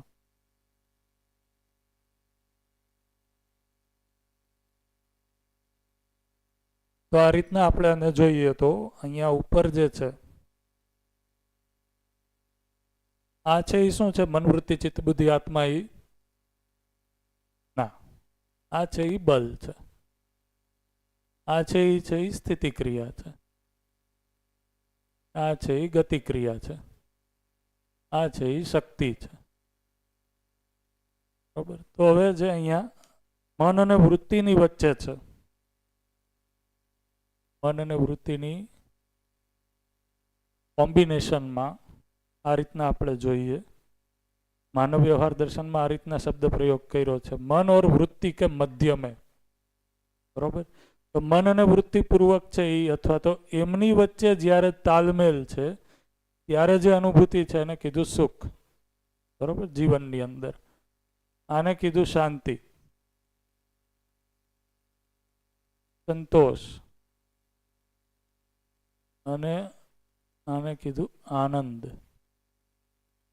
પરમાનંદ ઉપર આપણે પછી લખશું, બરોબર? તો આને છે એ વ્યવસ્થિત આપણે તાર કરીને જોઈએ. આમાં ક્વેશ્ચન તો છે ને આમાં બધાને? આ સમજવું છે ને, બરોબર? તો આપણે ફીડબેક કઈ ચાલુ રાખીએ અને વચ્ચે વચ્ચે જે આવા ક્વેરી આવે છે એ ક્વેરીને આપણે આરામથી છે એ સમજતા જઈએ. તો જે લોકોને બોલવું તો એ લોકોનો વારો છે જ, બાકી જ છે, બરોબર? આપણે ચાલુ જ રાખશું. તો આને છે એ વ્યવસ્થિત સમજવાની જરૂર છે. આ બધી વસ્તુને આપણે કહીએ છીએ જીવન ક્રિયા. જીવનની અંદર આ ચાલે છે એટલા માટે ક્રિયા સ્વરૂપે સતત મારી અંદર ચાલુ છે એટલા માટે આને કીધું જીવન ક્રિયા. તો જીવન ક્રિયા છે એ 10 નિશ્ચિત ક્રિયાઓનો સમુચ્ચય છે જે સતત ચાલુ જ છે, રાઈટ? તો અહીંયા જે આ વાત કરી, બરોબર, પરિચય શિબિરમાં આ રીતના વાત આવે છે કે પરિવારના લેવલ, સ્વયંના લેવલ ઉપર, અહીંયા જે લખવામાં ભૂલ થઈ ગઈ, માનવમાં બરોબર, સ્વયંના લેવલ ઉપર છે એ શું છે? તો કે સુખ છે માનવ. પછી જ્યારે આપણે એ જ પોઝિટિવિટી, સાર્થકતા પરિવારના લેવલ ઉપર આવે, સમાજમાં છે એ પરિવારમાં લોકો છે એ સમૃદ્ધિપૂર્વક જીવવા જાય તો શાંતિ, સમાજમાં અસંતોષ અને આનંદ અથવા તો અભય છે એને કીધું સંતોષ. તો આ શું છે? તો વસ્તુને અલગ અલગ દ્રષ્ટિકોણથી સમજવા માટે આપણે જોઈએ તો જ્યારે આપણે માનવ લક્ષ્ય કહીએ છીએ તો મેં કીધું કે માનવ લક્ષ્ય એટલે હરેક મારક માનવનું લક્ષ્ય છે. તો એ પરંપરાના અર્થમાં આપણે કહીએ છીએ. એ રેફરન્સ છે એ શું છે? તો કે પરંપરા છે. એટલે કે પરંપરા સ્થાપિત થાય એના માટે એક માનવનું લક્ષ્ય શું હોવું જોઈએ? માનવનું લક્ષ્ય એટલે કે માનવનું જીવવાનું સ્વરૂપ, માનવનું જીવવાનું ચિત્રણ શું હોવું જોઈએ? કઈ રીતના જીવવો જોઈએ? તો પરંપરા છે એ માનવીય પરંપરા સ્થાપિત થાય એટલા માટે માનવનું જે હંમેશા શરીર અને જીવનના સ્વરૂપે જ રહેવાનો છે એનું છે એ ચિત્રણ અથવા તો એનું જીવવાનું સ્વરૂપ, કાર્ય વ્યવહારનું સ્વરૂપ છે એ કઈ રીતના છે? તો કે પોતાનામાં સમાધાન સ્થાપિત થાય. તો પોતાનામાં સમાધાન સ્થાપિત થાય એનો અર્થ શું થયો? તો કે એ પોતાનામાં આ ચારેય એટ્રીબ્યુટ સાથે છે જ. સુખ, શાંતિ, સંતોષ અને આનંદ. આ ચારેય સાથે છે એને જ કીધું સમાધાની થવું. કારણ કે સમાધાનનો અર્થ શું થયો? તો કે સર્વતોમુખી સમાધાન. એટલે કે હરેક કોણ, દિશા, આયામ, એટલે કે હરેક ક્યો અને કેસેનો મારી પાસે ઉત્તર છે એને જ કીધું સમાધાન. તો એ સુખ, શાંતિ, સંતોષ, આનંદની સ્થિતિ જ છે. એટલે સમાધાન એટલે ખાલી સુખ એમ નહીં. વ્યક્તિના વૃત્તિ અને મનની વચ્ચે જ તાલમેલ હશે એને કીધું સમાધાન, એવું નથી. આ ક્લિયર થયું? પણ એનો અર્થ શું થયો? તો કે જ્યારે પરંપરાના અર્થમાં હરેક વ્યક્તિ પોતાનામાં સમાધાની થશે ત્યારે ઇન જનરલ માણસની અંદર સુખની સ્થિતિ મિનિમમ હશે. પરંપરાના અર્થમાં એટલે જ્યારે હું સમાજમાં સર્વેક્ષણ કરું, સમાજમાં સર્વે કરું તો સમાજમાં હરેક વ્યક્તિ છે એ મિનિમમ સુખી છે એવું આપણે કહીએ છીએ. સુખી છે એટલે વૃત્તિ અને મનની વચ્ચે છે એ હવે નિર્વિરોધિતાની સ્થિતિ છે માનવમાં. અત્યારે શું છે? અત્યારે તો વૃત્તિ અને મન વચ્ચે જ વિરોધ છે અને આપણે શું કહીએ છીએ અહીંયા? દુઃખ. તો ઇન જનરલ અત્યારે આપણે એમ કહીએ કે સમાજ છે એ દુઃખી છે, પીડિત છે, અભાવગ્રસ્ત છે, અવ્યવહારિક છે, અન્યાયિક છે. આ બધું આપણે કહીએ છીએ. આ ખ્યાલ આવ્યું? તો પરંપરાના અર્થમાં જ્યારે આપણે સમીક્ષિત કરીએ તો જ્યારે છે એ આ સ્થિતિ નથી ત્યારે આની એબ્સન્સ છે એને કીધું પરંપરામાં છે એ દુઃખ છે, પીડા છે, અન્યાય છે. અને જ્યારે આ છે ત્યારે આપણે પરંપરાના અર્થમાં છે એ સ્વયંમાં છે એ વ્યક્તિ એટલીસ્ટ આ સ્થિતિ સાથે છે.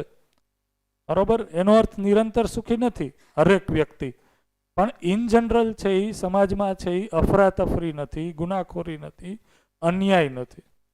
એને કીધું સમાજમાં છે એ આ સ્થિતિ છે. તો સમાજની ચેતનાની જે સ્થિતિની વાત છે એને આપણે આ રીતના કહી શકીએ. તો અહીંયા જે જોવાનો જે દ્રષ્ટિકોણ છે માનવ લક્ષ્ય કહીએ ત્યારે તો એ પરંપરાના અર્થમાં છે. એઝ એ હોલ ગ્લોબલ ઉપરના લેવલથી આપણે જોઈએ ત્યારે યસ એટલા માટે કીધું કે પરંપરાના એ સેન્સમાં, રાઈટ?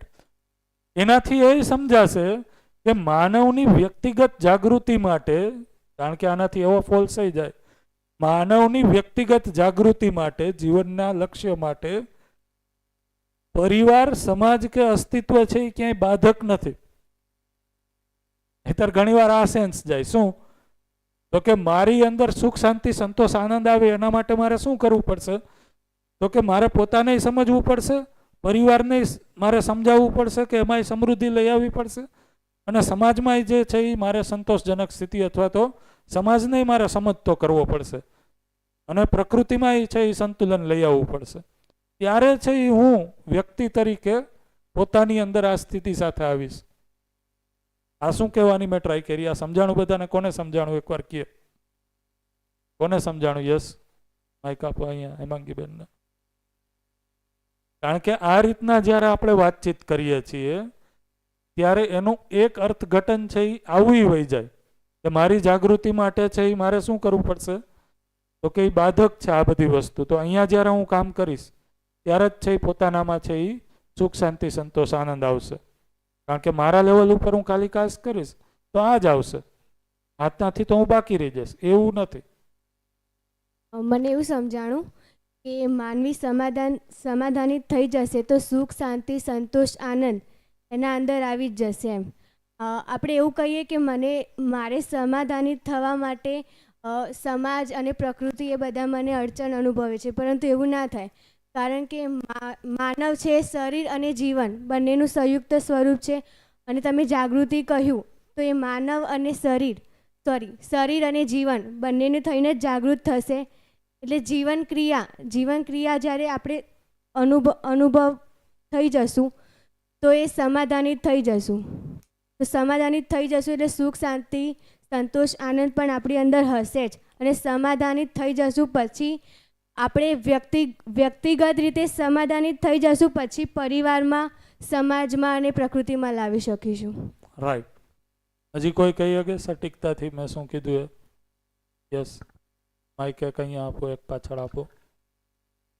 મને એવું લાગે છે કે સ્વયંમાં સમાધાનિત થવું અને એના પછી બીજા માટે પૂરક રહેવું, મતલબ સર્વસુખમાં સ્વસુખ છે એવો મેસેજ છે. અલ્ટિમેટ એવું છે કે મારું સુખી થવું એ ઇન્ડિવિજ્યુઅલ કોઈ પ્રોગ્રામ નથી. સમાધાનિત થવું એટલે એક સ્થિતિ બને છે. પછી મારે સમાજ માટે પણ એ જ પ્રમાણેની સ્થિતિનું વાતાવરણ ઊભું કરવું, ત્યારે જ આ ચાર જે લક્ષ્ય છે એ પૂરા થઈ શકે છે. એટલે સર્વસુખમાં સ્વસુખ છે એવો મેસેજ મને દેખાય જે વાત કરી. બરોબર છે. અને સાથે સાથે મેં છેલ્લે શું કીધું એ હજી કોઈ હરખાઈ કે? યસ, પાછળ આપો છે પ્રભુ દાદાના. તમારે કેવું છે કાંઈ તો માઇક લઈ લ્યો. મારા માટે મારું જીવન લક્ષ્ય સુખ, શાંતિ, સમૃદ્ધિ, સંતોષ અને આનંદ મેળવવો છે તો બાકીનું કોઈ મને નડતર રૂપ નથી. મારા વ્યક્તિગત સુખ માટે મારા મનને અને વૃત્તિનું એલાઇનમેન્ટ કરી શકીશ, વૃત્તિ અને ચિત્તનું એલાઇનમેન્ટ કરી શકીશ, ચિત્ત અને બુદ્ધિનું કરી શકીશ, અનુભવ કરી શકીશ. અને અનુભવ કર્યા પછી પ્રત્યાવર્તનમાંથી પરાવર્તન થઈને હું શરીર પ્રમાણિત કરીશ. એટલે બાકીની ત્રણ અવસ્થા સાથે કેમ જીવવું, કેમ મારું કરવું, એ બધું થઈ જવાનું છે. એટલે બાકી માનવ લક્ષ્ય જે છે સમાધાન, સમૃદ્ધિ અને સહઅસ્તિત્વ અનુભવ પછી સમજાઈ જવાનું છે. પણ અત્યારે નથી સમજાણું તો મને જાગૃતિમાં બાધા છે એવું કશું નથી. મારે મારી ઉપર જ કામ કરવાનું છે. બાકીનું મારું કલ્યાણ અને સર્વશુભનું કલ્યાણ ગિરીશભાઈએ કીધું એ તો અસ્તિત્વ સહજ વ્યવસ્થા છે અને હું અનુભવ કરીશ એટલે આવી જ જવાની છે. એટલે એમાં કોઈ મને અડચણ નથી કે હું નહીં સુધરું તો પરિવાર નહીં સુધરે, પરિવાર નહીં સુધરે તો સમાજ નહીં સુધરે. મારે મારું જ કલ્યાણ કરી અને આગળની યાત્રા કરવાની છે. અસ્તુ. બરાબર? તમે જે કહેવાનો ભાવ હતો એ મને બરોબર પ્રશ્નમાં જવાબમાં પહોંચો કે કઈ મારે અધૂરું? બરાબર છે. બીજું એવું ધ્યાન જાય છે કે દરેક ઘટના એક તક પૂરી પાડે છે. દરેક ઘટના એક તક પૂરી પાડે છે. મતલબ સરાઉન્ડિંગ જે પણ, મતલબ દુઃખ પણ સુખદ ઘટના છે. દુઃખ પણ એક ઇન્ડિકેટર છે. એ આપણી જાગૃતિની ડાયરેક્શનમાં જ આપણને એક ધક્કો મારે છે. કારણ કે જેટલી જ્યાદા પીડા ઉતની જલ્દી રાહત. એટલે પીડા થવી એ પણ એક સારી ઘટના છે. જેથી કરીને મતલબ સરાઉન્ડિંગ જે પણ છે અસ્તિત્વમાં એ બધું જ આપણને જાગૃતિ તરફ જ લઈ જાય છે. એટલા માટે એક સરસ નામ કીધું, સંવેદના. તો સંવેદના છે એ પોતામાં કોઈ નેગેટિવ વસ્તુ નથી. સંપૂર્ણતાના અર્થમાં હું જ્યારે વેદિત થાઉં છું તો અલ્ટિમેટલી હરેક ઘટના છે એ મારા માટે આગળ વધવા માટેનો અવકાશ છે. ક્યારે જ્યારે હું પોતાનામાં એ સમીક્ષિત કરી શકું છું કે આ હરેક ઘટના છે એને હું જાગૃતિના અર્થમાં જોઈ શકું. યસ, ધ્યાન જાય ત્યારે ધ્યાન જવું. અને એમાં આપણે લખ્યું છે કે માનવ એટલે શરીર અને જીવન. તે શરીર એટલે તો અસ્તિત્વ છે, ત્રણેય અવસ્થાનું સંગઠિત સ્વરૂપ છે. અને જીવન એટલે સહ અસ્તિત્વનું આ એક રચના છે. મારું હું જ એક સહ અસ્તિત્વનો એક ભાગ જ છું. અને મારા સિવાય બીજા બી છે, એ પણ સહ અસ્તિત્વના ભાગ છે. અસ્તિત્વ શું કીધું તમે? શરીર છે એ શું છે? અસ્તિત્વનો જ ભાગ છે ને, ત્રણેય અવસ્થાનું મિશ્રણ છે. હા, પિંડેશ્વ બ્રહ્માંડ અને જીવન, આ બે ભેગું થયું એટલે એક સહ અસ્તિત્વ જ કહી શકાય. એ રીતે મારી સરાઉન્ડિંગ બધા જે માનવો છે એ સહ અસ્તિત્વનો ભાગ છે. મારું જે લક્ષ્ય છે એમનું પણ એક લક્ષ્ય છે, એટલે મારે અને એમના વચ્ચે કોઈ દૂરી નથી રહેતી. યસ યસ, એક ક્લિયર થાય છે. હવે વાત રહી કે સમૃદ્ધિ, અભય અને સહ અસ્તિત્વમાં સંતુલન કેવી રીતે લાવવી, એ જે અડચણ છે એ અડચણ છે જ નહીં.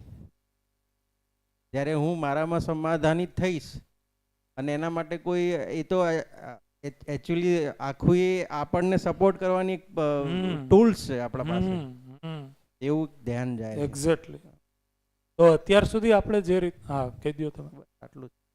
તો અત્યાર સુધી આપણે જે રીતના કહેતા હતા એમાં શું હતું, તો કે મારી જે વ્યક્તિગત યાત્રા છે નિરંતર સુખી થવાની, એ નિરંતર સુખી થવાની યાત્રામાં પરિવારથી લઈને, સમાજથી લઈને, પ્રકૃતિથી લઈને બધા જ વસ્તુઓને આપણે કેવી રીતના જોતા હતા? બાધા તરીકે. તો આ જે યાત્રા છે સહઅસ્તિત્વવાદ છે, એમાં શું કીધું, તો કે મારી જે નિરંતર સુખી થવાની યાત્રા છે, સુખ શાંતિ સંતોષની યાત્રા છે, આનંદની યાત્રા છે, એ આ બધી જ જગ્યાએ છે એ પૂરક છે. એટલે કોઈ જગ્યાએ તમે જુઓ તો એકથી એક સાથે બીજી વસ્તુઓ એવી રીતના તારપૂર્વક જોડાયેલી છે, એની ઉપયોગિતા અને પૂરકતા છે કે કઈ રીતના હું છે એ મારી જાગૃતિ છે એને સુનિશ્ચિત કરું અને એને પ્રમાણિત કરું. તો ફરીથી એકવાર હું આમાં એક વસ્તુ હજી એડ કરી દઉં કે જીવનમાં મારી જે સ્થિતિ છે એને કીધું જીવન લક્ષ્ય પોતાનામાં, એ છે એ સુખ શાંતિ સંતોષ આનંદ એટલે કે જાગૃતિ છે. તો જીવન લક્ષ્યને કીધું સુખ શાંતિ સંતોષ અને આનંદ. એને જ અહીંયા કીધું કે મન વૃત્તિ ચિત્ત બુદ્ધિ આત્મા વચ્ચે છે નિર્વિરોધિતા હોવી, એલાઇનમેન્ટ હોવું. તો એ જીવન લક્ષ્ય છે. એ પૂરું કરવામાં પરિવાર, સમાજ કે પ્રકૃતિ છે એ કોઈ જગ્યાએ બાધક નથી. એટલે કે એવું નથી કહેતા કે પરિવાર હું પોતાનામાં સમજી લઉં અને પરિવારમાં છે એ બધા લોકો સમજી લે તો મારી અંદર સુખ અને શાંતિની અનુભૂતિ થશે. તો મારી અંદર તો સુખ અને શાંતિની અનુભૂતિ જ્યારે હું પોતાના ઉપર કામ કરી લીધું ત્યારે જ થઈ ગઈ. તો મારી સ્થિતિમાં તો આ વસ્તુ પહેલેથી એસ્ટાબ્લિશ થઈ ગઈ. સામુદાયિક અથવા તો સમાજ ચેતનામાં છે આ વસ્તુ કઈ રીતના એસ્ટાબ્લિશ થઈ, તો કે જ્યારે મેક્સિમમ પરિવાર છે એ આ સ્થિતિમાં આવશે, એટલે કે મન વૃત્તિ અને ચિત્તના લેવલ ઉપર જીવતા થયા છે, ત્યારે પરિવારમાં છે એ આ સ્થિતિ આવશે. તો પરિવાર છે એ પણ એ રીતના જીવવાનું એનું મોડેલ હશે જેથી સમાજમાં છે એ શાંતિનો અનુભવ થશે. મારી અંદર તો પહેલેથી અહીંયા સુધી છે, એ વ્યક્તિગત યાત્રા છે, પણ એક એઝ એ હોલ તો એ અહીંયા સુધીની યાત્રા છે. એવી જ રીતના છે એ જ્યારે સમાજમાં અભય સ્થાપિત થશે, સમાજમાં છે એ અભય, તો સમાજમાં અત્યારે ભય છે એટલા માટે જ છે એ એકબીજા પાસેથી છીના ઝપટી છે, એટલા માટે તો ભ્રષ્ટાચાર છે, એટલા માટે તો ગુનાખોરી છે, એને જ કીધું સમાજમાં ભય છે. એટલા માટે છે એ સંતોષ નથી, એટલા માટે છે એ. તો જ્યારે પરિવારમાં સમૃદ્ધિની સ્થિતિ આવશે એટલે કે જે પારિવારિક ચેતના છે એ શાંતિ સુધી પહોંચી. મેક્સિમમ પરિવારો હવે સમાજમાં એવા છે કે જે સમૃદ્ધિપૂર્વક જીવે છે. એટલે જે સમાજમાં આપણને સર્વેક્ષણ કરતા જોવા મળે છે તો શાંતિનો માહોલ છે. હવે જો આપણે એને સમાજના લેવલ પરિવાર ઉપર એ જોવા મળશે, સમાજના ઉપર જોઈએ તો જ્યારે મેક્સિમમ પરિવાર આ રીતના જીવે છે તો પરિવાર વચ્ચે છે એ છીના ઝપટી નથી, એકબીજાનું શોષણ કરવાની પ્રવૃત્તિ નથી, ગુનાખોરી નથી, ભ્રષ્ટાચાર નથી. એના કારણે પરિવાર સમાજમાં જે અભય છે, સામાજિક લેવલ ઉપર હવે આપણે જોઈએ તો સંતોષની સ્થિતિ જોવા મળે છે. બરોબર. તો અહીંયા જ્યારે આપણે જોઈએ છીએ ત્યારે વ્યક્તિગત લેવલ ઉપર તો કોઈ વ્યક્તિ અહીંયા સુધી હોય જ શકે, પરમાનન્ટ સુધી હોય જ શકે. આ સમાજની કોઈ આવી સ્થિતિ નથી, પરિવારની કોઈ યોગ્ય સ્થિતિ નથી, તો મારી અંદર આ નહીં આવે એવું નથી. તો જીવન છે એ પોતાની અંદર જીવન લક્ષ્ય સાથે છે એ પહોંચી જ શકે છે. સાથે સાથે અહીંયા કામ કરવાની સાથે સાથે અહીંયા પણ આ ફલિત થાય છે અને મારી અંદર પણ આ વસ્તુ છે એનું પ્રમાણ મને મળે છે. મારી અંદર એ આ વસ્તુ છે એનું પ્રમાણ શું? તો કે હું પોતાનામાં છે એ સમાધાનપૂર્વક જીવતો થઈ ગયો, પરિવારમાં છે એ સમૃદ્ધિ આવે એના માટે કામ કરતો થઈ ગયો, અને સમાજમાં ભાઈ આ રીતની જે શિબિર કરીએ છીએ આપણે, ગોષ્ઠી લઈએ છીએ, તો એ સામાજિક કામ, એનાથી શું થાય છે? તો સમાજમાં એક પ્રકારે છે એ અભય સ્થાપિત થાય છે, પરિવારમાં છે એ સમૃદ્ધિનો ભાવ આવે છે. તો એ રીતના જે ગિરીશભાઈએ કીધું કે આ બધા જે સ્ટેપ છે, જેમ જેમ આપણે અનુભવગામી વિધિથી અધ્યયન કરશું અને આમાં આગળ વધશું, એમ અહીંયા પણ છે એ આગળ વધવાનું પેરેલલ ચાલુ જ રહેશે. તો આ સહાયક છે, બાધક નથી. રાઈટ? તો એ અર્થમાં આ સહઅસ્તિત્વ છે મારી સાથે. તો જ્યારે હું માનવ લક્ષ્યને જોઉં છું તો હું માનવ જાતિના અર્થમાં જે શબ્દ આપ્યો, પરંપરાના અર્થમાં જોઉં છું, તો મારી અંદર એ આ સાકાર થાય છે અને આ એ સાકાર થાય છે. બે વસ્તુ આવે છે. યસ. એટલે આમાં પેલું સોમભૈયા બોલે છે ને થોડું કરેક્ટ કરીએ, કદાચ આમાં કંઈ એડ કરવા જેવું કહેજો કે સુખ દુઃખ સાથ સાથે. જીવન વિદ્યા પ્રમાણે એવું છે કે સુખી સુખ હે, મતલબ દુઃખ જેવી ઘટના અસ્તિત્વમાં નથી. जीवन एक संघर्ष है, तो जीवन एक अवसर है. संसार एक माया है, तो एनी सामे संसार शाश्वत है. कुछ समझ नहीं आया है तो भी जीवन विद्या से सब समझ आया है. बरोबर. तो तो सुख दुख साथ साथ है. जीवन एक संघर्ष है, संसार एक माया है, कुछ समझ नहीं आया है. आ एक्ઝેક્ટલી નિષ્કર્ષ નીકળતો હતો જનરલી અત્યારની ભ્રમિત સ્થિતિમાં. હવે એવો નિષ્કર્ષ નીકળે છે આ સમજણ પછી, જેમ જેમ સમજ પડે છે એમ. सुखी सुख है, जीवन एक अवसर है, संसार शाश्वत है, मध्यस्थ दर्शन से सब समझ आया है. हाँ, कर दो. પણ પેલામાં સંસારની આમાં શું સુખ જીવન સંસાર અને આ ચાર શબ્દો પેલામાંથી બેઠા લેવા પડશે. એટલે સંસાર એટલે આપણે જે માની લીધું એ સંસાર.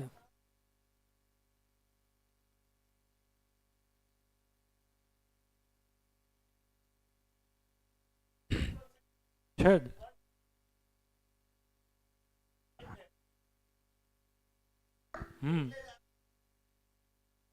તો સ્વાંતઃ સુખાય છે એ તો શરૂઆત છે અહીંયા. Yes yes right. એટલા માટે જ જે સર્વશુભમાં સ્વશુભ છે એ કનેક્ટ થાય છે. રાઈટ? આ છે એ એક્ઝેક્ટલી આ શું છે? મારી સ્થિતિ છે. આ છે એ સમાજમાં ગતિ છે, એ જ પ્રમાણ સ્વરૂપે પ્રકટ છે, એ જ મારી સમજદારીનું પ્રમાણ છે. ઓકે, એક પ્રશ્ન કલ્પનાશીલતા વાળો. હા, કલ્પનાશીલતા વાળો બાકી રહ્યો. બ્રેકનો ઈશારો થઈ ગયો છે. હા, ઓકે. અને એક માનવની જે વ્યાખ્યા છે એને થોડી વ્યવસ્થિત સમજવી છે. આ બે વસ્તુ આપણે અહીંયાથી જ આજે સ્ટાર્ટ કરવાના હતા. કલ્પનાશીલતા એમાં એડ કરી દઈએ. અને બીજું શું કીધું? માનવની વ્યાખ્યા.